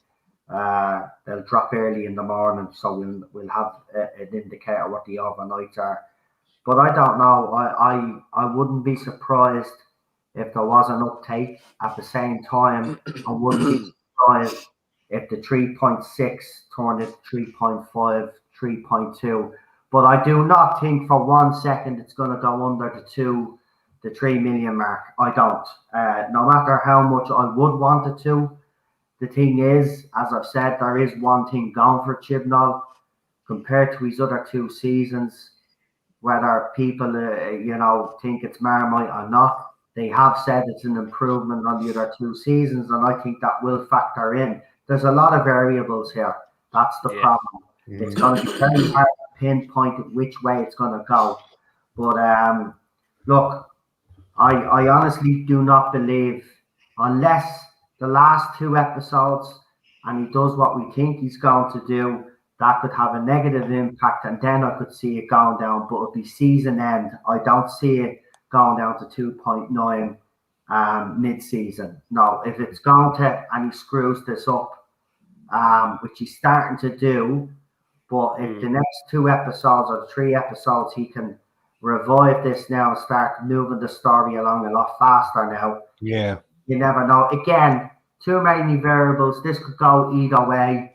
But I don't think it'll be 2.9. I really don't. If he fucks up episode 5 and 6, I reckon it will. Or if he even messes up next week with the Weeping Angel story and it feels like a filler, that could be it. Well, don't forget, I think there's going to be a lot of pushback as well, because there's going to be a lot of people who would have tuned into this episode tonight thinking this was the Cyberman story, and then finding that the Cybermen only appeared for all of 2 minutes and was shot dead instantly, with and like some dying cyber guy just I did the board. No, talking to her like he owes her something. Before that scene, there was a funny little scene, and I don't know if it was a mistake and they left it in intentionally. But when she kills all the Cybermen in the hall, right? One of them is on his back up against the wall, but then all of a sudden it moves and it falls down and it clinks to the ground, and it just looked like it was the actor in the suit probably made a mistake, and Chibnall looked at it and said, "Oh, that actually looks good, leave her in." You know? Well, I found that funny. I laughed out loud when I seen that, when I just seen the Cyberman flop over before the one that she was talking to. This was another Cyberman that was in the hall. Just watch that scene again, you'll see it. It's sitting at the it's fell down. I'm not watching it again. Well, it's leaning up against the wall, but then all of a sudden it's like the actor lost his balance, and he just fell over, and Chips just decided, I'll keep that in. Maybe he just thought, oh, my career is over, and just fainted. So I have to admit I'm enjoying it, but not enough to recommend the show, but enjoyable, fast-paced stuff. LOL, says Jamie. Listen, as I said, this is gonna this season. Yeah, it's gonna hurt next week's episode. I reckon we're, if I had to fucking put a number on it, for some reason 3.3 is calling me. I don't know why. 3.3. I was going to turn around there originally and say it's going to be 15 million overnights, but sorry, it's not Line of Duty we're watching, it's Doctor Who. But sure, according to some people, live TV can't get 15 million in the ratings because viewing habits have now changed. Have you heard this? Viewing habits have changed. People don't watch live TV anymore. There's no demand for it. You know? Yeah, people have decided that watching quality is actually better than watching shit. Yeah, that's what the what's his name? Mr. Piss-Face reviews. Apparently now, I seen a message from him, and he was talking about the ratings. He was talking about his old ratings video, and then he says, "Oh, maybe I have to update it again." Listen, right? You can spin this as much as you want. Even I'm sitting here, even though I do think this is a huge improvement, the ratings aren't improving. The ratings are finally wakes up to it. Now, here's the thing. All of these gobshites, Marty is right, all of these gobshites that are saying TV habits have changed, and even some in our fandom have said it as well. Well, yes, you are right. TV habits have changed, right? But here's the thing. If you give your audience compelling stories, great characters with great character development, and you surprise your audience with cliffhangers, subplots, all of that, right? You will have shows like Line of Duty that do very well. Now I'm told, but you can't compare Line of Duty to Doctor Who, because Line of Duty is a completely different show and on a different time than Doctor Who. And Doctor Who, Line of Duty, Doctor Who is on earlier. It's a family show. See, again, so it should be getting more. You are taking things literally because you are dumb fucks, right? This is the explanation. The reason why I use Line of Duty as the example is because, as I said, those things, good writing, good character development, good story development, right? If you write something compelling for your audience, they will watch. RTD proved it. Stephen Moffat sometimes proved it, right? The problem with Doctor Who's ratings is simple fact of the matter. Chris Chibnall's era has been inconsistent all over the place. Characters have been poorly developed. Story, especially story and plots that he's trying to do, poorly developed. This is why Doctor Who is suffering. It's nothing got to do with TV habits changing. And by the way, I will counter that particular argument as well. That's what the 7-day consolidated figures are for, because they do factor in that TV habits have changed, because people mightn't watch it on the live air night, right? But they have the opportunity to watch it for the next 7 days, the next 28 days. Okay? So don't be giving me TV habits will change, because if you look at the consolidated figures, right, they're dropping too, right? It's not just the overnights. The consolidated figures have dropped too during the 2 eras that we have. Now, the same thing could happen. We don't have the consolidated figures for last week's episode, but we'll have them on Tuesday, right? Now, if that shows a downward trend from the 5.69 million consolidated that watched the show, right? So that's nearly 5 million less than Line of Duty got. Right, this is what I'm trying to say. You get a good showrunner in there, that 5.69 million turns into 10.69 million, because you've got a writer that understands how to develop characters, write decent stories, compelling stories that take us off the edge of our seat, stories that transport us away from our shitty lives and gives us an hour of pure fucking joy, right? Terror, all of those things that we love about Doctor Who. Chris Chibnall has done none of that. So spin me right round, baby, right round. Spin all the fucking want. The writing, the character development are the reason why this era is performing so badly. End of discussion. There is no spin on these ratings, because, as I said, the 7-day consolidated figures and the 28-day consolidated figures show that this show is not good enough. And if you give them something like with the writing that's in, and this is why I compare it to Line of Duty, because the writing in that show is fantastic from what I've seen, right? I watched an episode there, I can't remember, but it was an episode in some fucking season. I said, I'll watch it, even though I haven't got a clue what's fucking going on, but I was still fucking compelled. I could see, you know, without even fucking watching it from the fucking start, I kind of understood a little bit that was going on. And then right at the end, then I'm back to square one because there was a plot fucking twist. Right?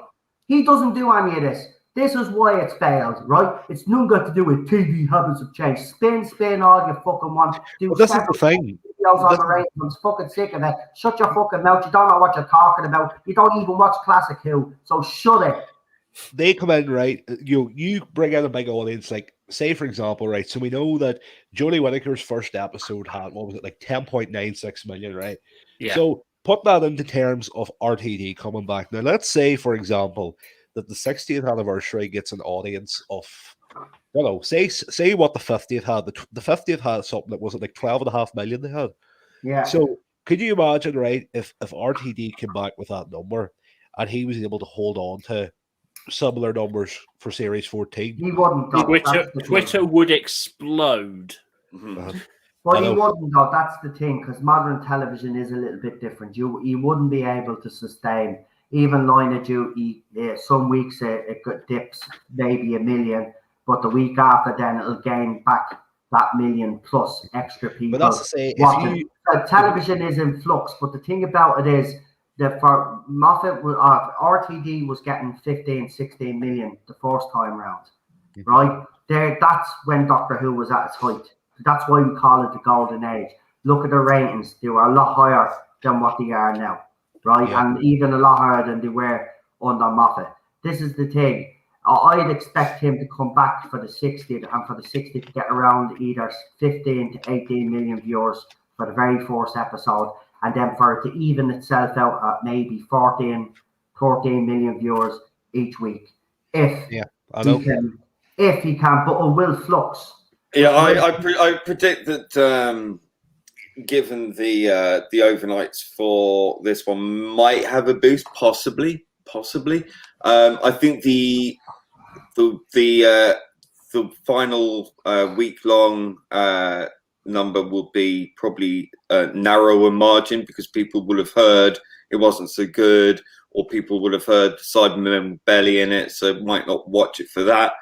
Yeah. And I think that could also have, again, that next knock-on effect for the following week. So I think there is going to be still a downward trend. And the fact that a lot of people are pissed off with this one this week, even on the other side of things, it's not boding well. Yeah, but just because, and you made the point there, I want to put this across, but just because people are pissed off with it, they watched it. So it doesn't matter. They might be pissed. They might be pissed off and still watch it, but they are. But bear in mind that these people are the show's current ambassadors, right? And people online or people elsewhere will listen to them or see them and see what they're saying and go, maybe I won't watch. So it's their effect on everyone else around them, not necessarily them. But here's the thing: they will continue to watch this series no matter what. It'll be us. Well, so are we. It'll be, we are because we're reviewing it. But it'll be other fans that are like us, the same ilk as us, that have been watching, giving Chris Chibnall the benefit of the doubt, that have been a bit surprised by this. Now he has a job now. Can he hold on to them fans? And that's where the dip could come in. And I think if this episode has pissed a lot of people off, you're right, it could affect next week's episode. But not with the J-bots. They'll watch next week because they're that fickle. Anyway, we're watching because we're reviewing it anyway. That's a different kettle of fish altogether. I mean, if we weren't reviewing this, I don't think we would have watched Doctor Who Flux, to be quite honest with you, no matter what anybody was saying. But I'm kind of glad we did because, as I said, again, I see 65 AI. Look at this. I'm gonna be out straight with you, right? I've been long enough at this game, right? At this stage. I kind of know how it works now. There is no way that Doctor Who Flux AI is going to go under 70 unless he does something absolutely ridiculous for the last episode. He does what we all fear. Timeless Child is, in fact, the Doctor, and then Vinder and Bell are the parents. I think that will kill the AI if he goes down that route. But if he doesn't, I'm sorry, it's staying at the 70s. It might be lower than 76, 74, 77. It could be 72, 73, but I don't see it going under 70. No show, as far as I know, on the history of the BBC, has had an AI below 70. And Doctor Who has never been below 80 in the first place. So the fact that it's even in the 70s is a shock for a lot of people. But it's not. No matter what fans say, there's no way unless he does that, then yes, I would agree. It'd go under 70, but I wouldn't say it'd be as low as 65. You're probably looking at about 68, 69, but it never got, unless he does what I've just said, it's not going under 70. No, I know people would like to see it go down that much, but in fairness, I don't want to see it go down any further. Because you are forgetting one important thing. RTD's to take over this shit show, right? So how low do you really want the AI to go? I mean, that wouldn't be fair on RTD. He'd have even more of an uphill struggle. We're trying to, this is a transitional period, you might as well say. We're trying to get, I think this is why I'm kind of hoping Chris Chibnall actually does go for the simple solution and doesn't piss fans off. It's because I want the show to be left and the AI to be left in a decent state for when RTD takes over. And I think a lot of people are forgetting that RTD takes over this mess. So I know fans would wish it to go down to 65 or probably even less than that because to prove a point to the BBC or whatever. But it's out of BBC's hands now. It's gone to BBC Studios and Bad Wolf Productions. And look at, I even said it when he was announced. I said RTD would not be coming back unless he had total control. And what happened? We've got articles now coming out and backing all of that up, saying that he will be in total control. So that's why I don't want to see it go down to the 60s. That's the only reason why I don't. But if he does what what people think he's going to do, because let's be honest, I don't blame fans being that cynical and thinking that he's going to do this, because that's how fucking cynical that man is. You know, he would do something like that because he doesn't give a shit, and that's what I seem to be getting from him, and what I've gotten from him for the last 5 years. He doesn't give a shit, right? He's going to do what he wants to do no matter what the consequences are, right? But let's hope he goes for the simple option. It's all a fucking dream, or it's fucking the master manipulating, because I don't want the AI to go down any further, because RTD takes over. And I don't want his job any more difficult than it has to be. You know, he has to successfully relaunch this show again. You don't want it in tatters. And RTD has always been woke. Difference is he's a flipping brilliant writer. Exactly. And the way he does all of this thing. This is what we've been saying to the other side of the fandom for 5 years. And then when RTD was announced, they were all celebrating, saying, oh, they're not my doctors, don't realise that RTD is more woke than Chris Chibnall. We know. Well, you look at his writing during 2005 until he left the show. He knows how, as everybody said, he's a bloody good writer, and he knows how to develop these characters properly, unlike Chris Chibnall, right? But again, as I said, I don't want the AI to go down any further, but if he does what he does, then it'll kill it. And I don't think even RTD, I said it to you, this is why I'm hoping it doesn't go that way, because I want that hope. I want the belief that RTD can come back and give us the show that we love back. And not just for us, but for the British public as well. They have fallen out in love with Doctor Who. That's the thing about it. This is why I'm saying you could spin that TV habits have changed all you want. The consolidated figures back up everything we're saying. The audience is just not watching. Even when they don't watch it live, they're not going back to watch it on iPlayer. They're not watching it. So that's a fact that nobody can deny. So I don't get these people like Mr. You Know who keeps trying to spin these ratings. You're talking shite for starters anyway. You know, you've got to analyze this objectively, and you're not doing that. You're not doing that because you're blinded by all the lovely, pretty agenda and It's all. because he doesn't want to upset and rouse his he's so desperate to work for the organisation or to get work off them. It's never going to happen. You're talentless, right? So just like forget about it. That dream is dead. You can't write. I read some of your stuff. It's actually quite funny and stupid. Even I wouldn't put myself through that. Even my dog could write something more intelligent than you. Actually, my dog is smarter than you, because even my dog knows the ratings have gone to the dogs. Right? Seriously, man. I don't know the spinning these ratings. I saw you spin me right.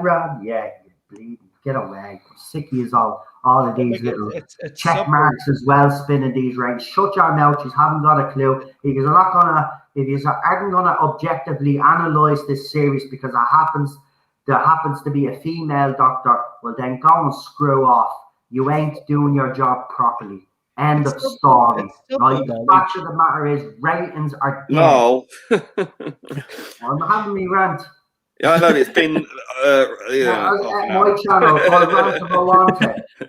Right? It's my birthday and I'll go make a coffee. All right. It's the 2 cups of coffee I had. I do apologize. Go ahead, Martin. But like, I'm not. You're right. Like everything you're saying is right, because you know it's simple knowledge that if you bring in a team of writers and have a structured story with good actors, a good set, a good plot, naturally the audience is going to come to it. The audience is going to come to it. Like. Yeah. Line of Duty had what was like the last series was something like I'm trying to. Do you know what? Give me 2 seconds. I'm going to pull up the ratings here for Line of Duty. Give me 2 seconds, because it's you know there's no reason why like this viewing habits have changed. Of course, viewing habits have changed, but not to the extent to what some people are making it out to be. Like, look, Line of Duty, right? Last episode. Yeah, there's the series, right? The average rating, right? For Line of Duty, the first series, the average rating was 3.8 million. Now that's roughly about what Doctor Who has at the minute, right? the average rate now for Line of Duty in 2021, 15.39 million. That's the average rating. Yeah. So, no excuse. On the BBC. Yes. No excuse, though. No excuse. But again, it proves the point. You give the audience everything that I've just talked about for the last 10 minutes, then there is no excuse. Yeah. The audience will come and watch. They proved it the first time when RTD took over Doctor Who originally, right? They even proved that after Stephen Moffat's first series, that if you give them something actually compelling, give them something interesting, and great characters, you will get an audience. All of this crap that I've been hearing for the last 5 years is, you know what, you might as well get all these little videos and all of these little threads that you've done and ram them all down these throats because they're meaningless. They're meaningless. These are talking shite. Line of Duty, right? Episode 7, which aired on the 2nd of May this year, the final ratings for 16.5 million. You're this argument that viewing habits have changed, that destroyed. Your point is invalid. Your point is invalid. The fact is the show isn't good, and people have more sophisticated tastes than they used to have. So it's not so easy to blindside them with all this.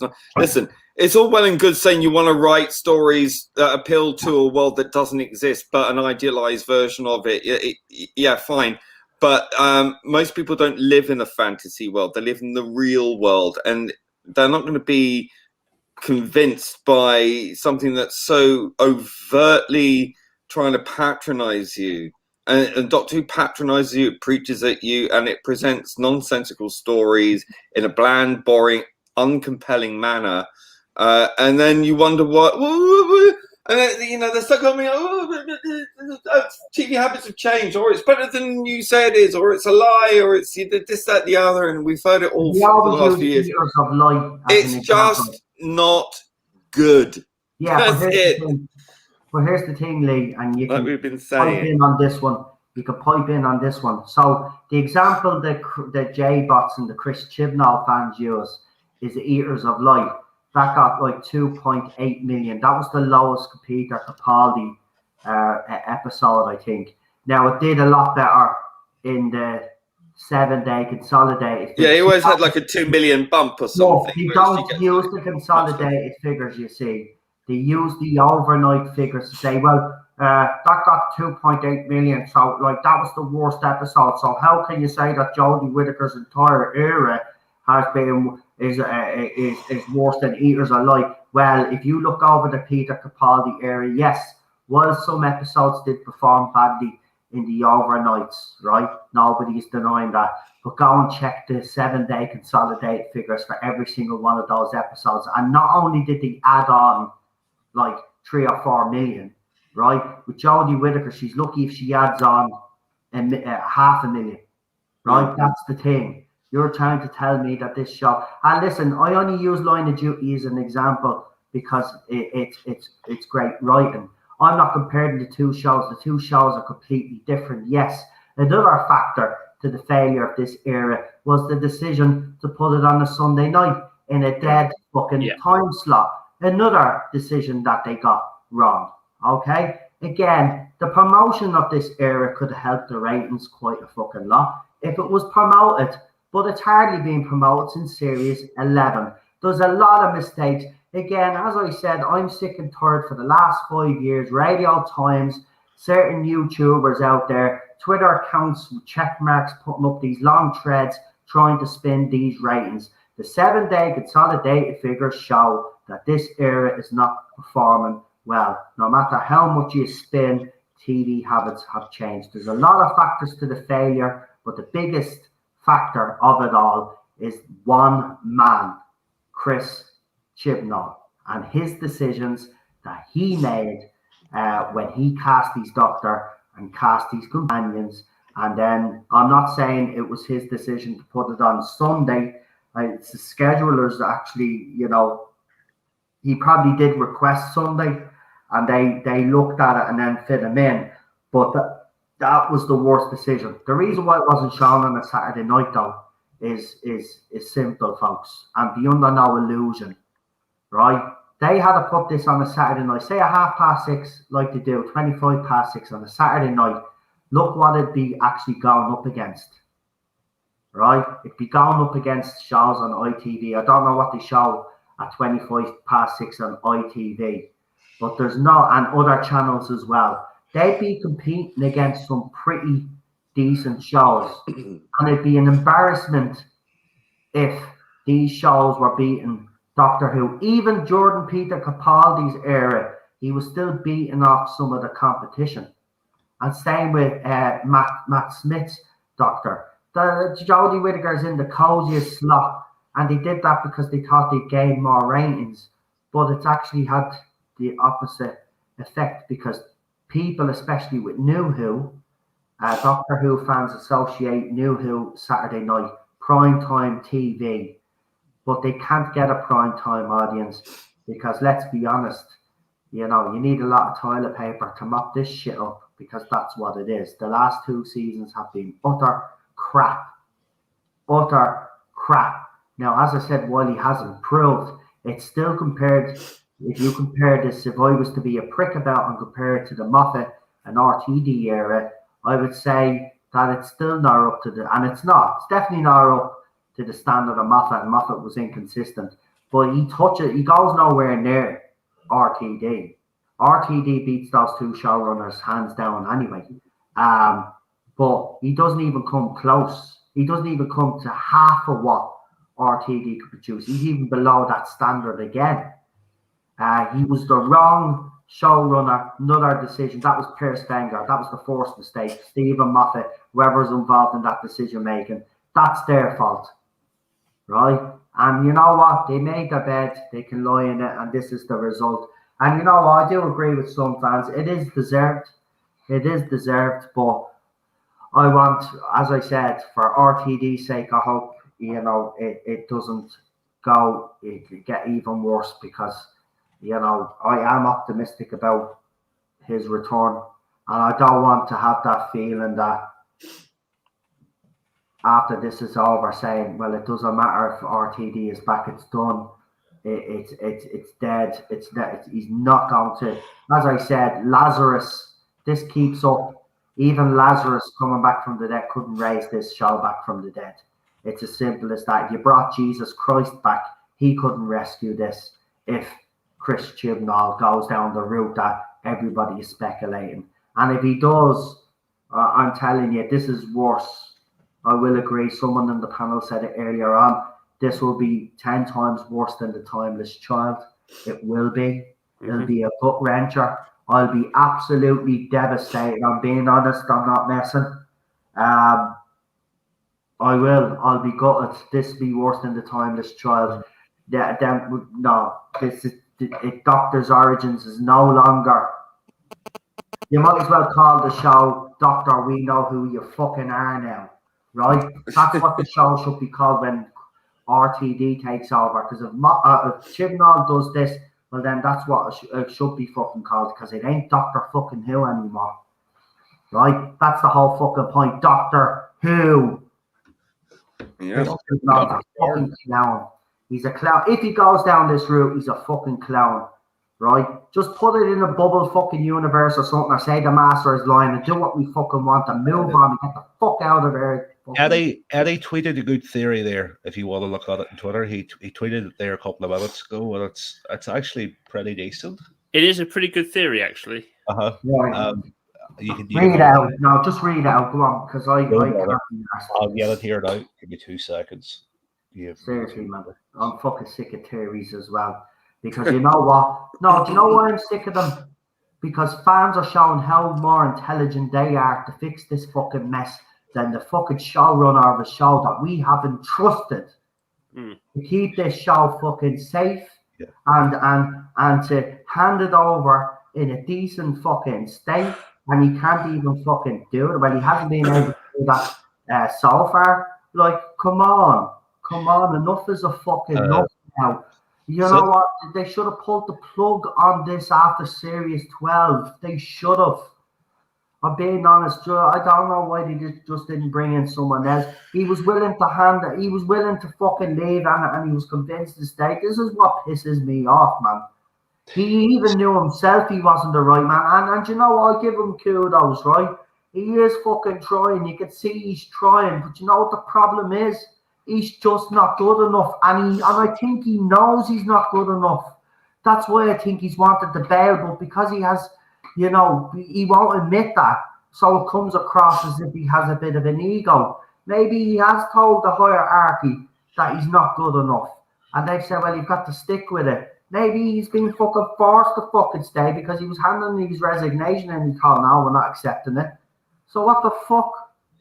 You know what I mean? He even knows himself. And I think he does know, but he's obviously not going to admit it to us. And he's going to be that arrogant and come out as if he knows what he's fucking doing.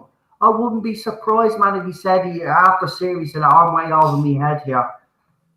Just like Jodie Whittaker's doctor, way over her head. But they were kind of contracted and they had to fucking stay. And this is the fucking result. And you know what? That would make it even fucking worse again. You know, I'd say, shame on you, fucking BBC. Shame on you. You should have let him go. If the man wanted to fucking go, why not let him fucking go? Admit that she's made a fucking mistake and move on. But no, you are just as fucking arrogant as he fucking is. Eddie's theory, basically, without reading everything, just from what I've seen of it, basically suggests that so that the universe that Jodie Whittaker's in, she isn't the doctor. Ruth is the doctor in this universe, and the reason, as a consequence for Jodie ending up in this universe, the Flux is sort of like you could call like a, what would we describe, sort of as like an antivirus thing to sort of sort out the anomaly, which is her. And yeah, basically it's all from like a destroyed universe. So yeah, but where would the Root Doctor fit in that theory if she's the original universe doctor? So she's the doctor that regenerated after Peter Capaldi, or is she before Hartnell? Because again, that wouldn't work. So it's a destroyed universe trying to kill. That's why she's a fugitive. It's because she's trying to escape the destroyed universe coming after her, and it's wiping out everything in its path to make sure it eradicates her. Okay. Right. Basically, this is what he said. I'll read it out. The pre-Hartnell timeless child stuff is the Doctor, but from a different universe. A universe destroyed because 13 somehow folded time back and got in when she should never have. Any past life of the Doctor died and ended then, and this universe seated who we know as the Doctor. See, even the universe wants to kill her off. Yeah. That makes sense so far. Go ahead, Marky. The fugitive Doctor, etc., has no more place in our universe than 13 has in theirs. She is the genetic structure that makes the Doctor like the other was, and looms ours as her universe dies. So basically, the idea being that she would loom, she would sort of like, that universe dies, but she somehow is able to like transfer her DNA over to our universe, which is sort of different origins, if you get what I'm saying. Uh-huh. So it's like that theory that I came up with in the video where I said that there was kind of different. But my way was that time was fractured and there's different pieces of the Doctor. So I just tried to put it like a jigsaw puzzle, and she's trying to put herself back together, sort of thing. It says it explains why, even being president of Gallifrey more than once, the Doctor doesn't know about the division or why there is none now. When we see it, it's from a previous reality, not ours. So the other is really just the Doctor from another universe, escaping from that universe, and then to save this universe, he's put through a loom to create this new Doctor, which was the Hartnell, which is Hartnell, yeah. Wow. So 13 has found herself already trespassing in a universe which has been destroyed, which is where the Division, Carvanista, Gat, the Fugitive Doctor, Swarm, and Azure all come from. 13 trespassing causes the Flux, nature's way of expelling the anomaly and cleaning the wound, Vinder and Belle's baby is the timeless child who ends up having to traverse timelines to avoid a terrible paradox, which is why they say she comes from another dimension. So, in other words, I think if based on that, they have to the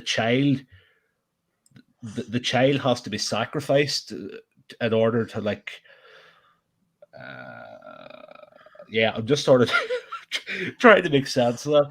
So the child has to be sacrificed in order of the universes to kind of keep the universes apart. How about this? How about the end of Jodie Whittaker's thing? Like, she realizes that somehow she still carries the resin. Rather than regenerating her doctor, you shove her in the fucking looms, and then RTD takes over, and you get a full fucking reboot. I don't know, man, but that is an interesting theory. But again, what pisses me off about that theory is that it's more clever than anything Chris Chibnall could conceive in his tiny little mind. So unless he was told to write it this way. All respect to Eddie, all respect to Eddie for coming up with that terrific. Well, it makes sense to me because they say the flux was caused by her. So yeah, she's the cause of the flux. We know that because the old lady said it. This makes sense. This makes sense to me. So, I think you might be onto something. You're actually right.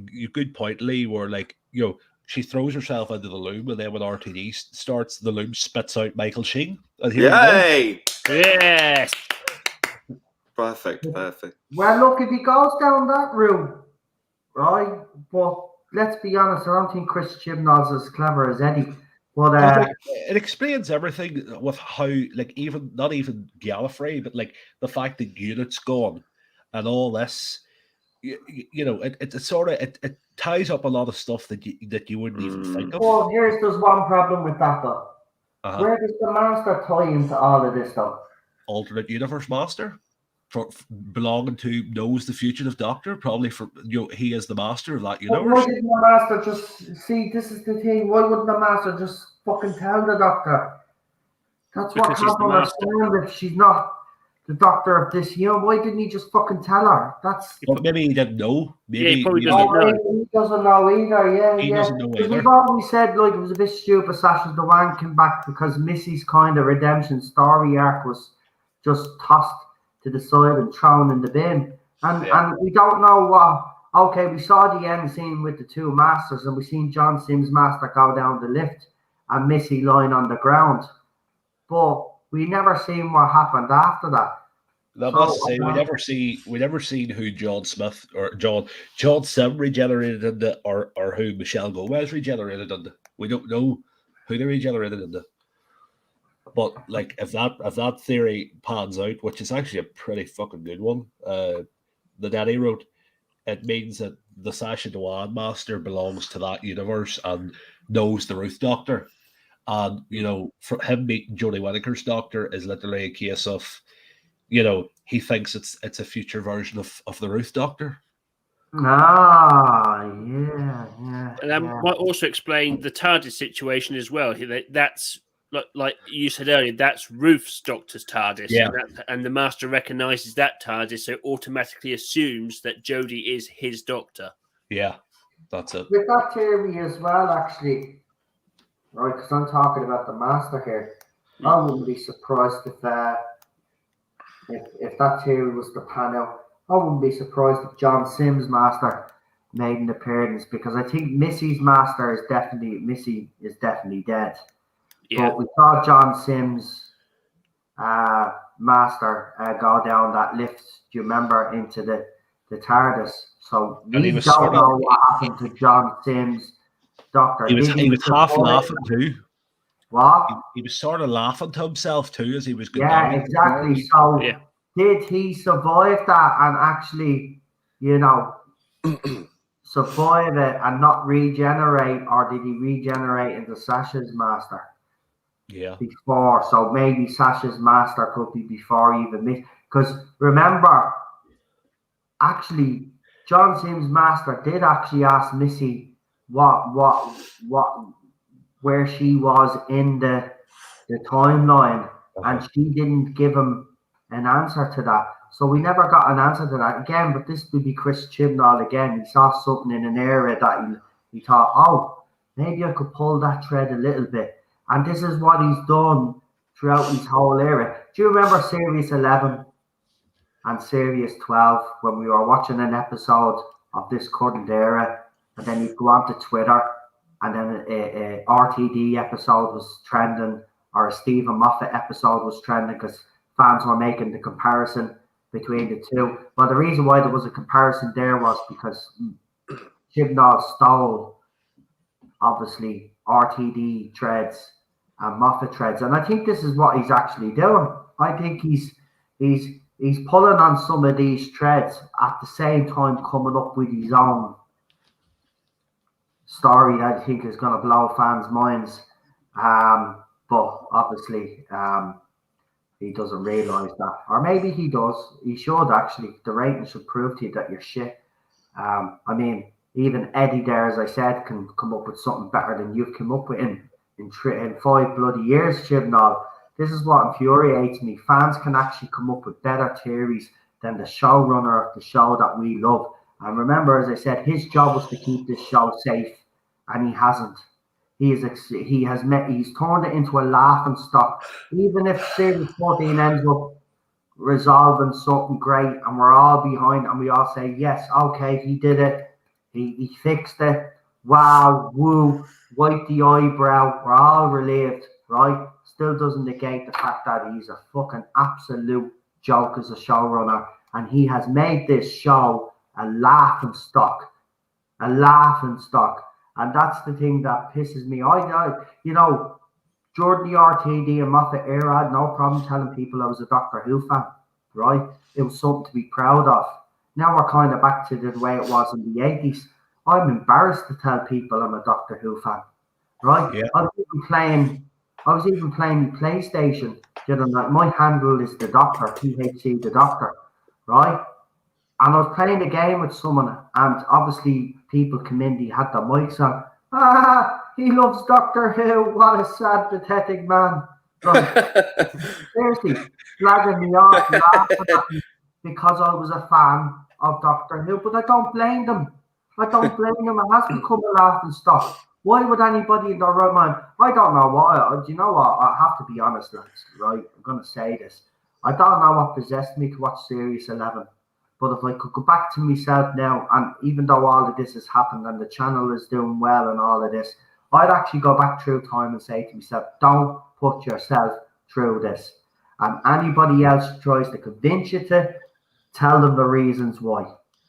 This is the reasons I'm giving you, right? I tell me past self what he's going to do, and I'd say to people, look, don't watch this shit. Tell them not to watch it. Tell them not to put their mental health through this, because this has it. Look, I will, as I said, I will never forgive this man, even after he's gone. Even if he does fix all of this, I'll never forgive him for the way he treated us and how the fans of this era treated us, and the fact that he made this show a British institution, a laughing stock. Yeah, I know under Moffat it was declining. It was. Nobody will deny that. But it wasn't an embarrassment. It wasn't an embarrassment. It was more anger in what he was doing with his stories and his overcomplicated plots. We were just frustrated with him more than anything else. But Chibnall just makes me so fucking angry. It just seems to be, and I'll say this, I don't think this word has been used. I think Lee's used it actually.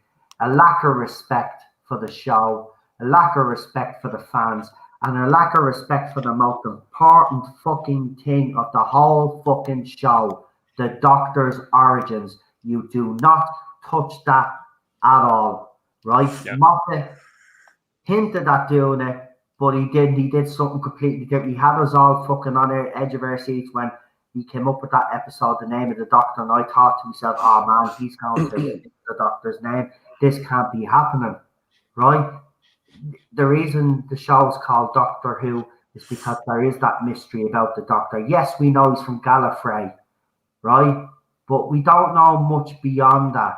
You know, we've got little snippets here and there, but that's okay. We're okay with the little snippets. We don't need these origins explored. Leave Wella fucking alone. Fix this. If he doesn't, as I said, I won't forgive him anyway. But if he doesn't fix this and makes this worse than what it is right now, I don't think RTD can rescue it. I'll give RTD a chance, but no, it's full reboot. I don't think it won't be the same for me. I'm going to be honest. I won't have the love that I've had for this show all my life. Actually, this era has tested my loyalty to this show. It really has.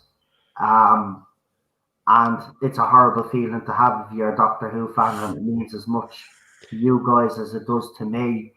Nobody wants to question, their loyalty. But I've questioned it quite a lot over these last few years. There have been times where I've been very angry at Jordan Restraints, Chris Chibnall. I've been, and I don't regret any of it. I think I've been justified, and I think a lot of us on the panel have been justified in everything we've been saying for the past 5 years. But I'm going to be honest, I haven't liked any second of it, because no Doctor Who fan wants to come on here on any stream and bash a show that they grew up with, and bash a show that actually had a positive impact in their lives. And that's what Doctor Who has always had, especially with all of us as fans, a positive impact on our lives. Lee often tells the stories about when he was in his fan club and he met Tom Baker. I'm envious of him that he got to meet the great man, and Pertwee and people like that. People like Lee have stories like that, have memories like that. And yes, while they're separate memories, they are being tainted. They are being tainted by this shit. Now, personally, probably not to them, but it would if I had memories like that. It's kind of,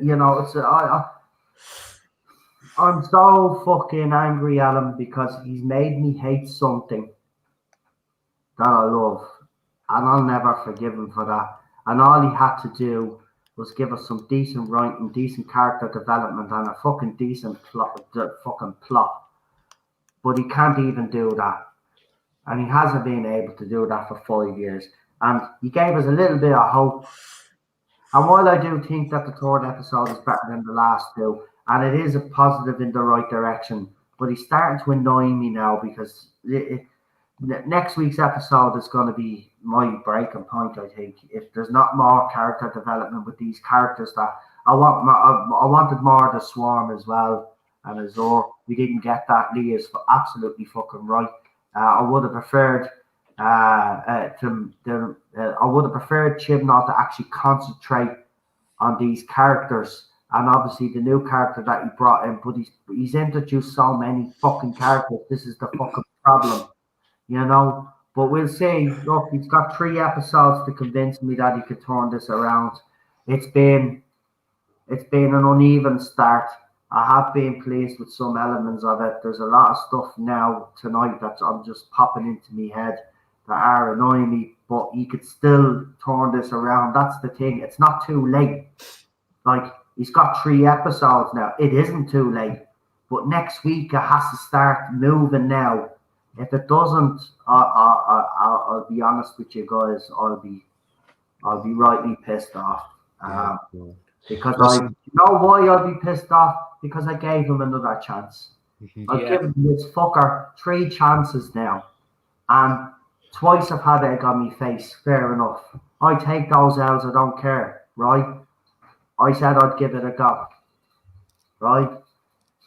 But this time, I thought we were onto something, and we still could be. But if I end up having egg on my face a 3rd time, I'm already angry. But I gave this fella. I don't know why we've been so easy on him. To be quite honest, because I think we were harsher on fucking Moffat. I gave him no room. I was like, no. But I've given this fella Chibnall chance after chance after chance after chance, because within all that shite, there's some good in there. But it's just because he doesn't have the ability to write sci-fi. It just can't come across. But as I said, for me personally, the third episode was better than the first two. But the plot is moving along at a snail pace, and while Vinder got more character development, it's still not. It should be more. The story should be. We should have some idea now of what's going on. Here, Right? I'm gonna bounce. Yeah. I have to go uni in the No morning and problem. all that jazz. But thanks for having me, and I'll speak No to you problem. later. Take care, man. See ya. you later. Bye. Bye. Leave him here. I'll take him out. Well, what time is it? 20 to 12 short. It's nearly time to take Ted out anyway. But look, I'll finish on this.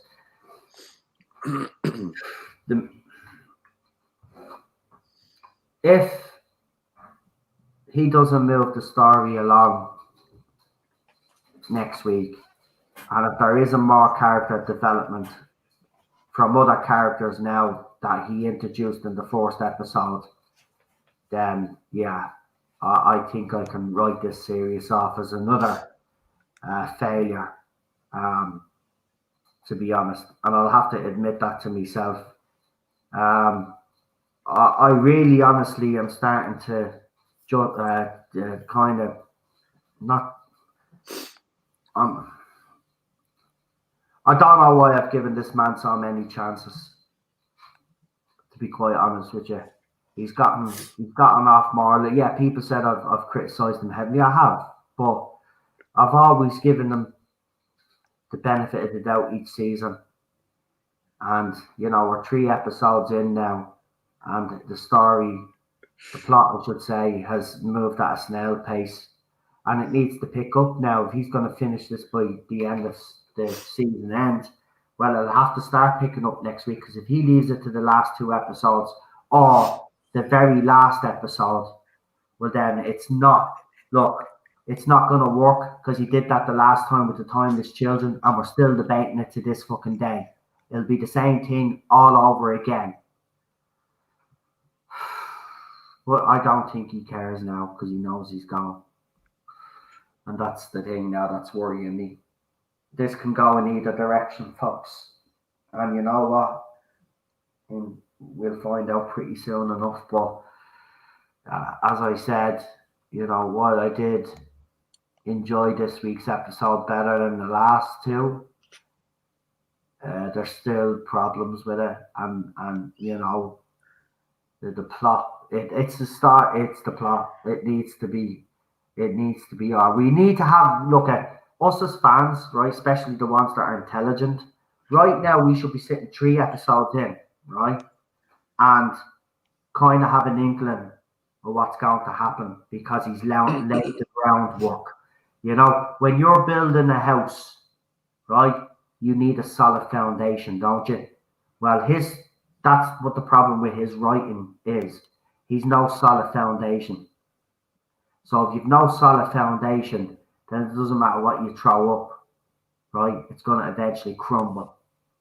And that's what my fear is now, is that, the foundation that he's built, he thinks it's strong enough, but it ain't, right? So as soon as he starts trying to explain these things, that's when the foundation is going to collapse, because he'll have so much to explain, and I don't think he can get it done in 1 episode.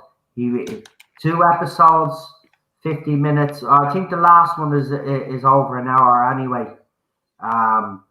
But the second last one and the last episode, if he doesn't do it for the Weeping Angel story, he's got a lot to explain in 2 episodes. I don't even think he can get it done in 1. In 2, I think he's pushing it a bit. But if he's clever enough, which I still don't think he is, but if he actually is and surprises me, he can get this done in 2 episodes after the Weeping Angel story, if he doesn't fucking do that. But look, I'm actually still trying to stay positive and give this man the benefit of the doubt, and I don't even know why. Don't set yourself up for a fall like that. I don't know why. This is the process. Yeah, but this is the process of mourning, isn't it? Because you're going through the phase of trying justify it and denying this is real and clinging on to hope.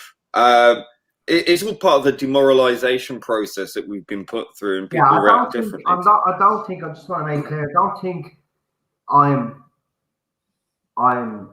putting out positive vibes there because I don't genuinely believe them. I do. I have liked stuff about this series. I'm not going to lie. But it's all the other. It's like the first episode he did well. Yeah, there was a lot of smoke and mirrors as well. And Lee, you're panning out to be true there with that comment. We have seen a lot of that through the air, but within all of that and within all the chaos, there are some good elements there. And I don't think anybody has denied that. There is for all of us, it's different elements. You know, for you, it's Swarm and Azor, but obviously this week you didn't get enough on them. But for Lee, that was for you. Nothing. For me, it's you know, he's putting little interesting things in there. There's little throwaway lines as well and stuff.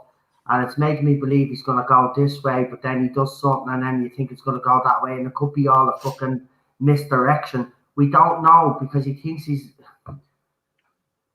being clever. But what he doesn't realise is he is actually confusing the audience. Yeah, I will admit that. He is confusing the audience. And look at he's alienating the audience. And we're still kind of scratching our heads trying to figure it out. And maybe Eddie has come up with a theory that that's what it is and has been able to figure it out. And fair play to him if that's the way it did go, then that would be brilliant. But then I'm kind of thinking to myself, well, Eddie's smart, but is Chris Chibnall that smart? Think of something. Yeah, that's the question. and that's the thing. I'm still not convinced. But look, I'll continue this era because that's what I said I would. I will complete the specials as well because I started this journey. I will finish this journey, but don't be surprised, you know, and I will admit this, a lot of you might be telling me I told you so in the end, but I just hope I'm not demoralized by the end of this era of Doctor Who completely, that I'm so demoralized that I can't even get up and excited for RTD anymore because I think it's done.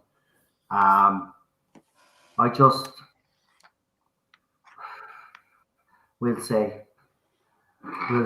Look, I'm gonna leave it there, but I'll ask. I think we got the overnights off everybody. Did you guys rate the episode? You did, didn't you? I didn't. No, not yet. I thought you did. I thought you gave it. Oh no, you didn't. That was Charlotte. Go ahead, Lee. What do you want to give it this week? Half. Right, a half score. For effort. For showing up. Yeah. Participation trophy. I won't be as harsh. I'll give it a 3. No problem. Eddie has theories last year, guys, and was very wrong.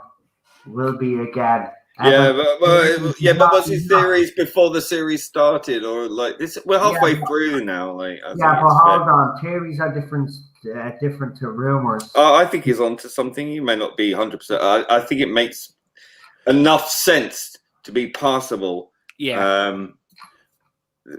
I think there's plenty of evidence to support this theory. Whether, as Noel says, whether or not Chibnall has the capacity to be as bright as Eddie or anyone above the age of, say, 3 is debatable at this point. Yeah, that's the thing. And listen, I'm sticking with my score, by the way. Even though I've said all I've said, I'm still going to stay true to what I said. This is the best episode that he has written for Doctor Who to date. I think it was an improvement on the first episode, even though, you know, there was a lot going on. That's why I'll watch it again, just in case I missed that. And because with the headphones on as well, you know, I'm trying to look at the chat at it as well. I'll probably miss some things. So I'll watch it again. I'll reflect I'll see if I still feel the same. But right now, we score it. I said it was an 8 out of 10. I'm going to leave it at an 8 out of 10. I just feel that he's not going to deliver because of what he's done so far. There's so much going on, and he's only got 3 episodes, because this cannot continue into the specials. It can't. He's going to be doing his Dalek story anyway, New Year's Day. So whether he incorporates that story in with that as well, that will mean then that Davros will kind of probably be sidelined if that rumor is true that he's returning. And then you've got the other special, and then the centenary. He can't drag this out for this long. That's unacceptable. And I know the specials to come, but if this is his grand plan, well, we'll keep fans waiting for a few weeks. Then we'll leave it on another cliffhanger for New Year's Day, and then they have to wait a few months then until we get to the next episode. And then he leaves that one on a cliffhanger, and then we go into the centenary still asking questions. I don't want that. This needs to be wrapped up in 3 episodes' time. And this is why I'm starting to worry now.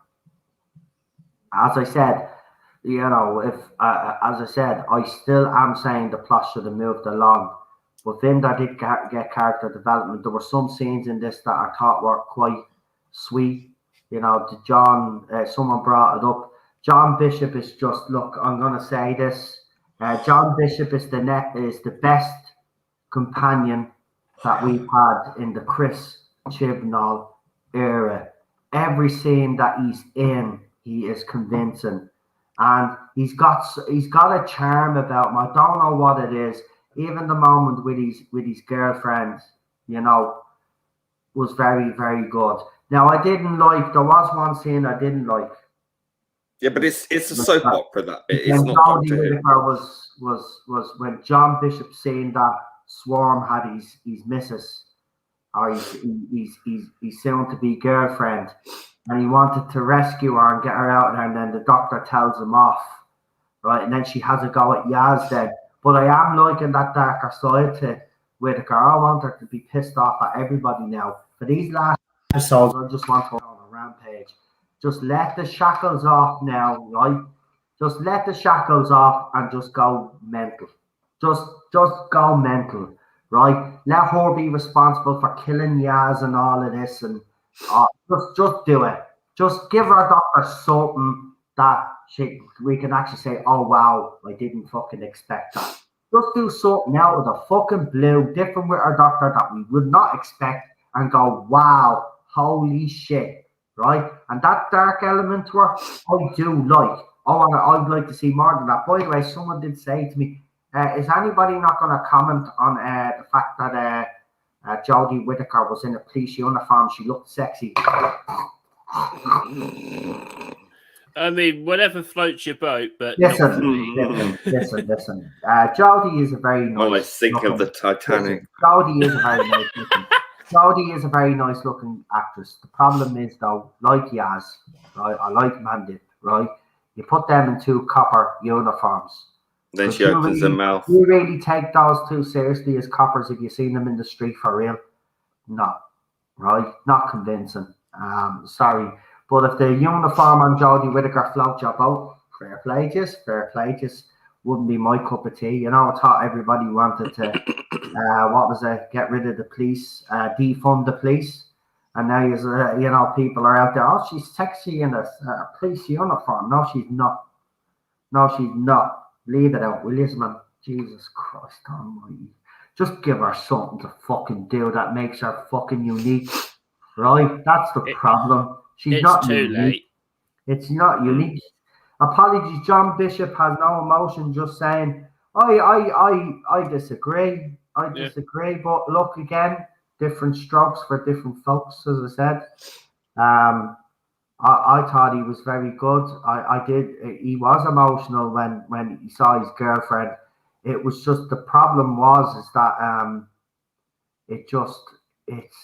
it's just another fucking plot device by Chibnall, and we don't what's important about John Bishop's character? What's important about his girlfriend?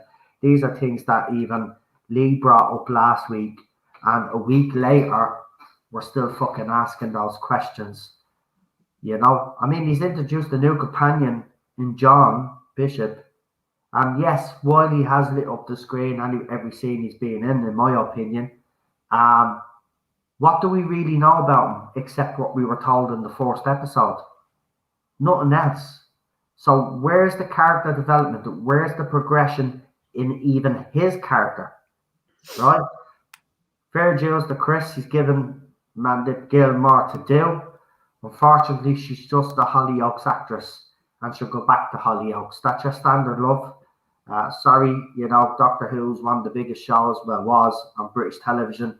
This show's too big for you. Just like your partner in crime, Jodie Whittaker. Too big for you.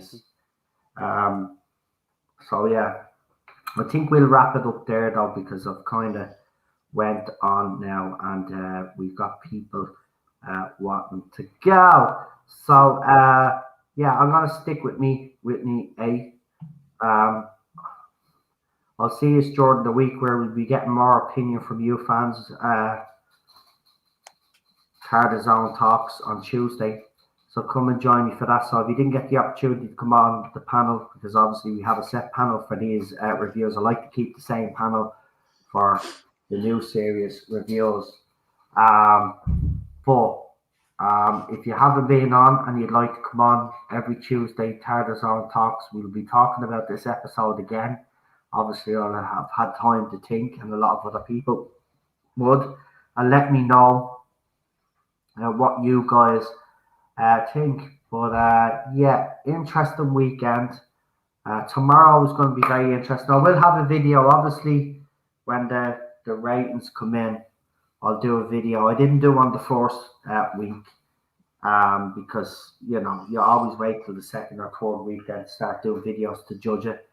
But the ratings are going to be very interesting. And don't forget, the 7-day consolidated figures for episode 2 will be out on Tuesday as well. So we'll be discussing that as well Tuesday. It's very interesting time in the fandom.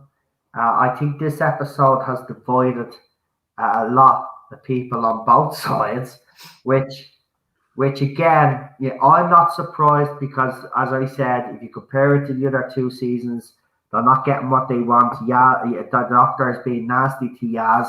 You know, they hold Yaz up on this pedestal for some weird reason. I don't know why. She's probably one of the worst, blandest characters that's ever graced the TARDIS, but there you go. She seems to have this cult following, and right now they don't like the way Jodie's Doctor is treating their old Yaz. I say bring it on each week. I say let her even get worse with Yaz. Yaz questions the Doctor. Yaz, the Doctor is right.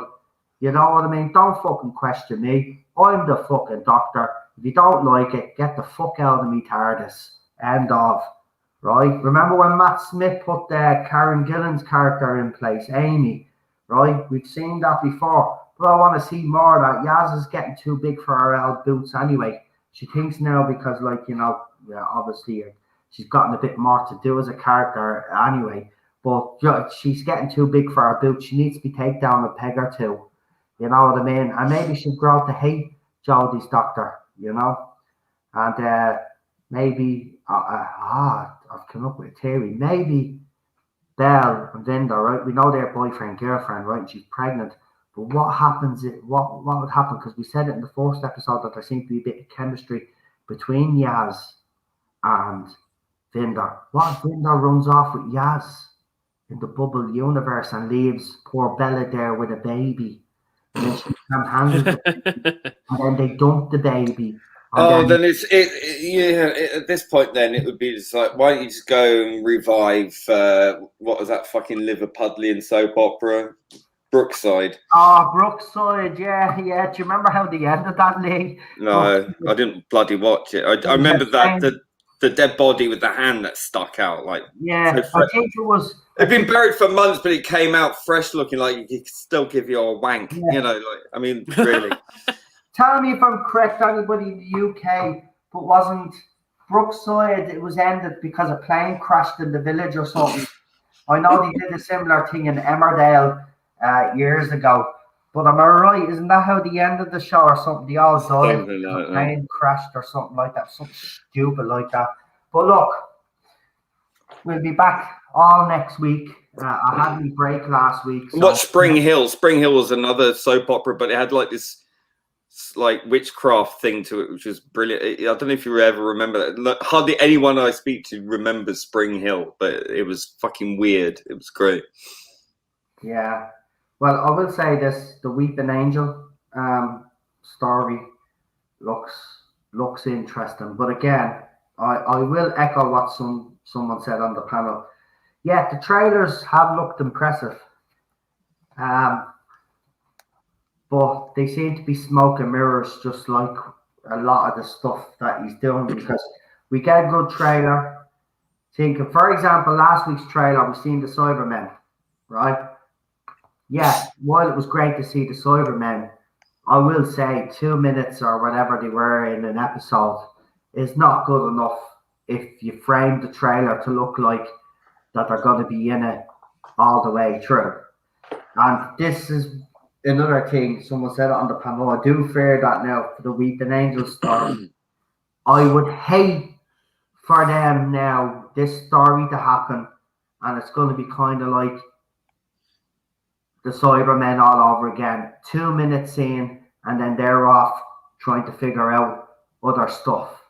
You know what I mean? That would piss me off. But I have to say, I've seen the Weeping Angels creeping out of the TV in the next episode, and the way their movement looks so much better. I will say that though, their movement looks a lot better. And even when that Weeping Angel was in the TARDIS controlling the TARDIS fucking central console, you could see the way it was moving. It was actually pretty impressive. Now, if he can actually, this is the thing. You know, Halloween's only recently. This could have been the fucking episode that you showed on Halloween night, because it does. Look, I don't think he's written these Weeping Angels. I think, I think this is the Maxine Alderton story, isn't it? I wouldn't be surprised if she went to Moffat for advice about the Weeping Angels. So the fact that he's not writing these Weeping Angels, I actually have a little bit of hope, because it is Maxine Alderton. But she's just better than Chibnall. I can't believe I'm saying this. A writer that he's employed is better than the showrunner. But she's still not good enough if you were to put it in the RTD and Moffat era. That's the thing. That's how low the standards of the BBC and this show has gone. So I'll leave it there anyway, because I literally said I was going to take the dog out, but someone couldn't wait and took the dog out, and now I'm in the doghouse. So I'm going to go. Because you can't shut up. I literally said I'd take him out. Sure, I didn't take him out. Literally said, I'm going to go now. And right, but literally, what was it? Means you actually did but something literally, the thing about it is you were in bed anyway, so it wasn't affecting you what time I brought him out at all. It was because he's not gone out for over 7 hours. Right, well, that's not my fault. Whose fault is it? I don't know. So I was busy screaming Matter of since fact, when I 6:30. came in here, Lee even said you had to go, and you were like, yeah, I'm going to go. Yeah. Right, yeah. Well, you all know me by And now. also thanks for checking on me with my allergic reaction. Actually, I didn't need to check on you because you were. Oh, guess what? I'm bringing your pillows out now.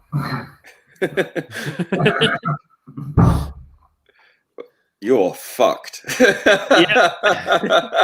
What a way to end the stream, folks. Right, anyway, Cheryl will be doing our 2 reviews next week. She told me that's now she wants to even do them now. So we'll leave it there at that. So for tonight, no, that ain't happening. Right, but thanks for joining me. So I want to say thank you to Frying pan. next week. Yeah. That's what I said. Look, ready to jump down my throat again, way. Anyway, I literally Okay, said let's next take a week. little poll in the chat. Who's wrong? Nobody. I'm like, you know I am. They just won't take the scary like no. Oh, hell's breaking. Good. Nice to see you smiling. Yeah. That's not the face on me. What? You said a question, right? You said, why didn't I go in and check on you? And I told you why, and you're getting all what? Yeah, Offensive or what? Yeah, because. What? Because everybody snores. It doesn't matter. I told you. Well, don't be telling people I snore. Oh, see, you can't even shut up long enough to let anyone finish a sentence. And this week on Brookside. You should be concerned because I had not one, not two, but 3 things I'm deathly allergic to that I didn't realize. And I wasn't feeling well, and you didn't even once pop in and check on me. Just because I was snoring didn't mean I was okay. It means I'm having trouble breathing. But you are alive.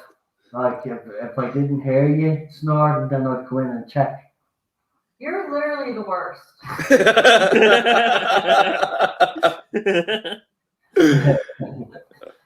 Noel doesn't care if his wife isn't breathing.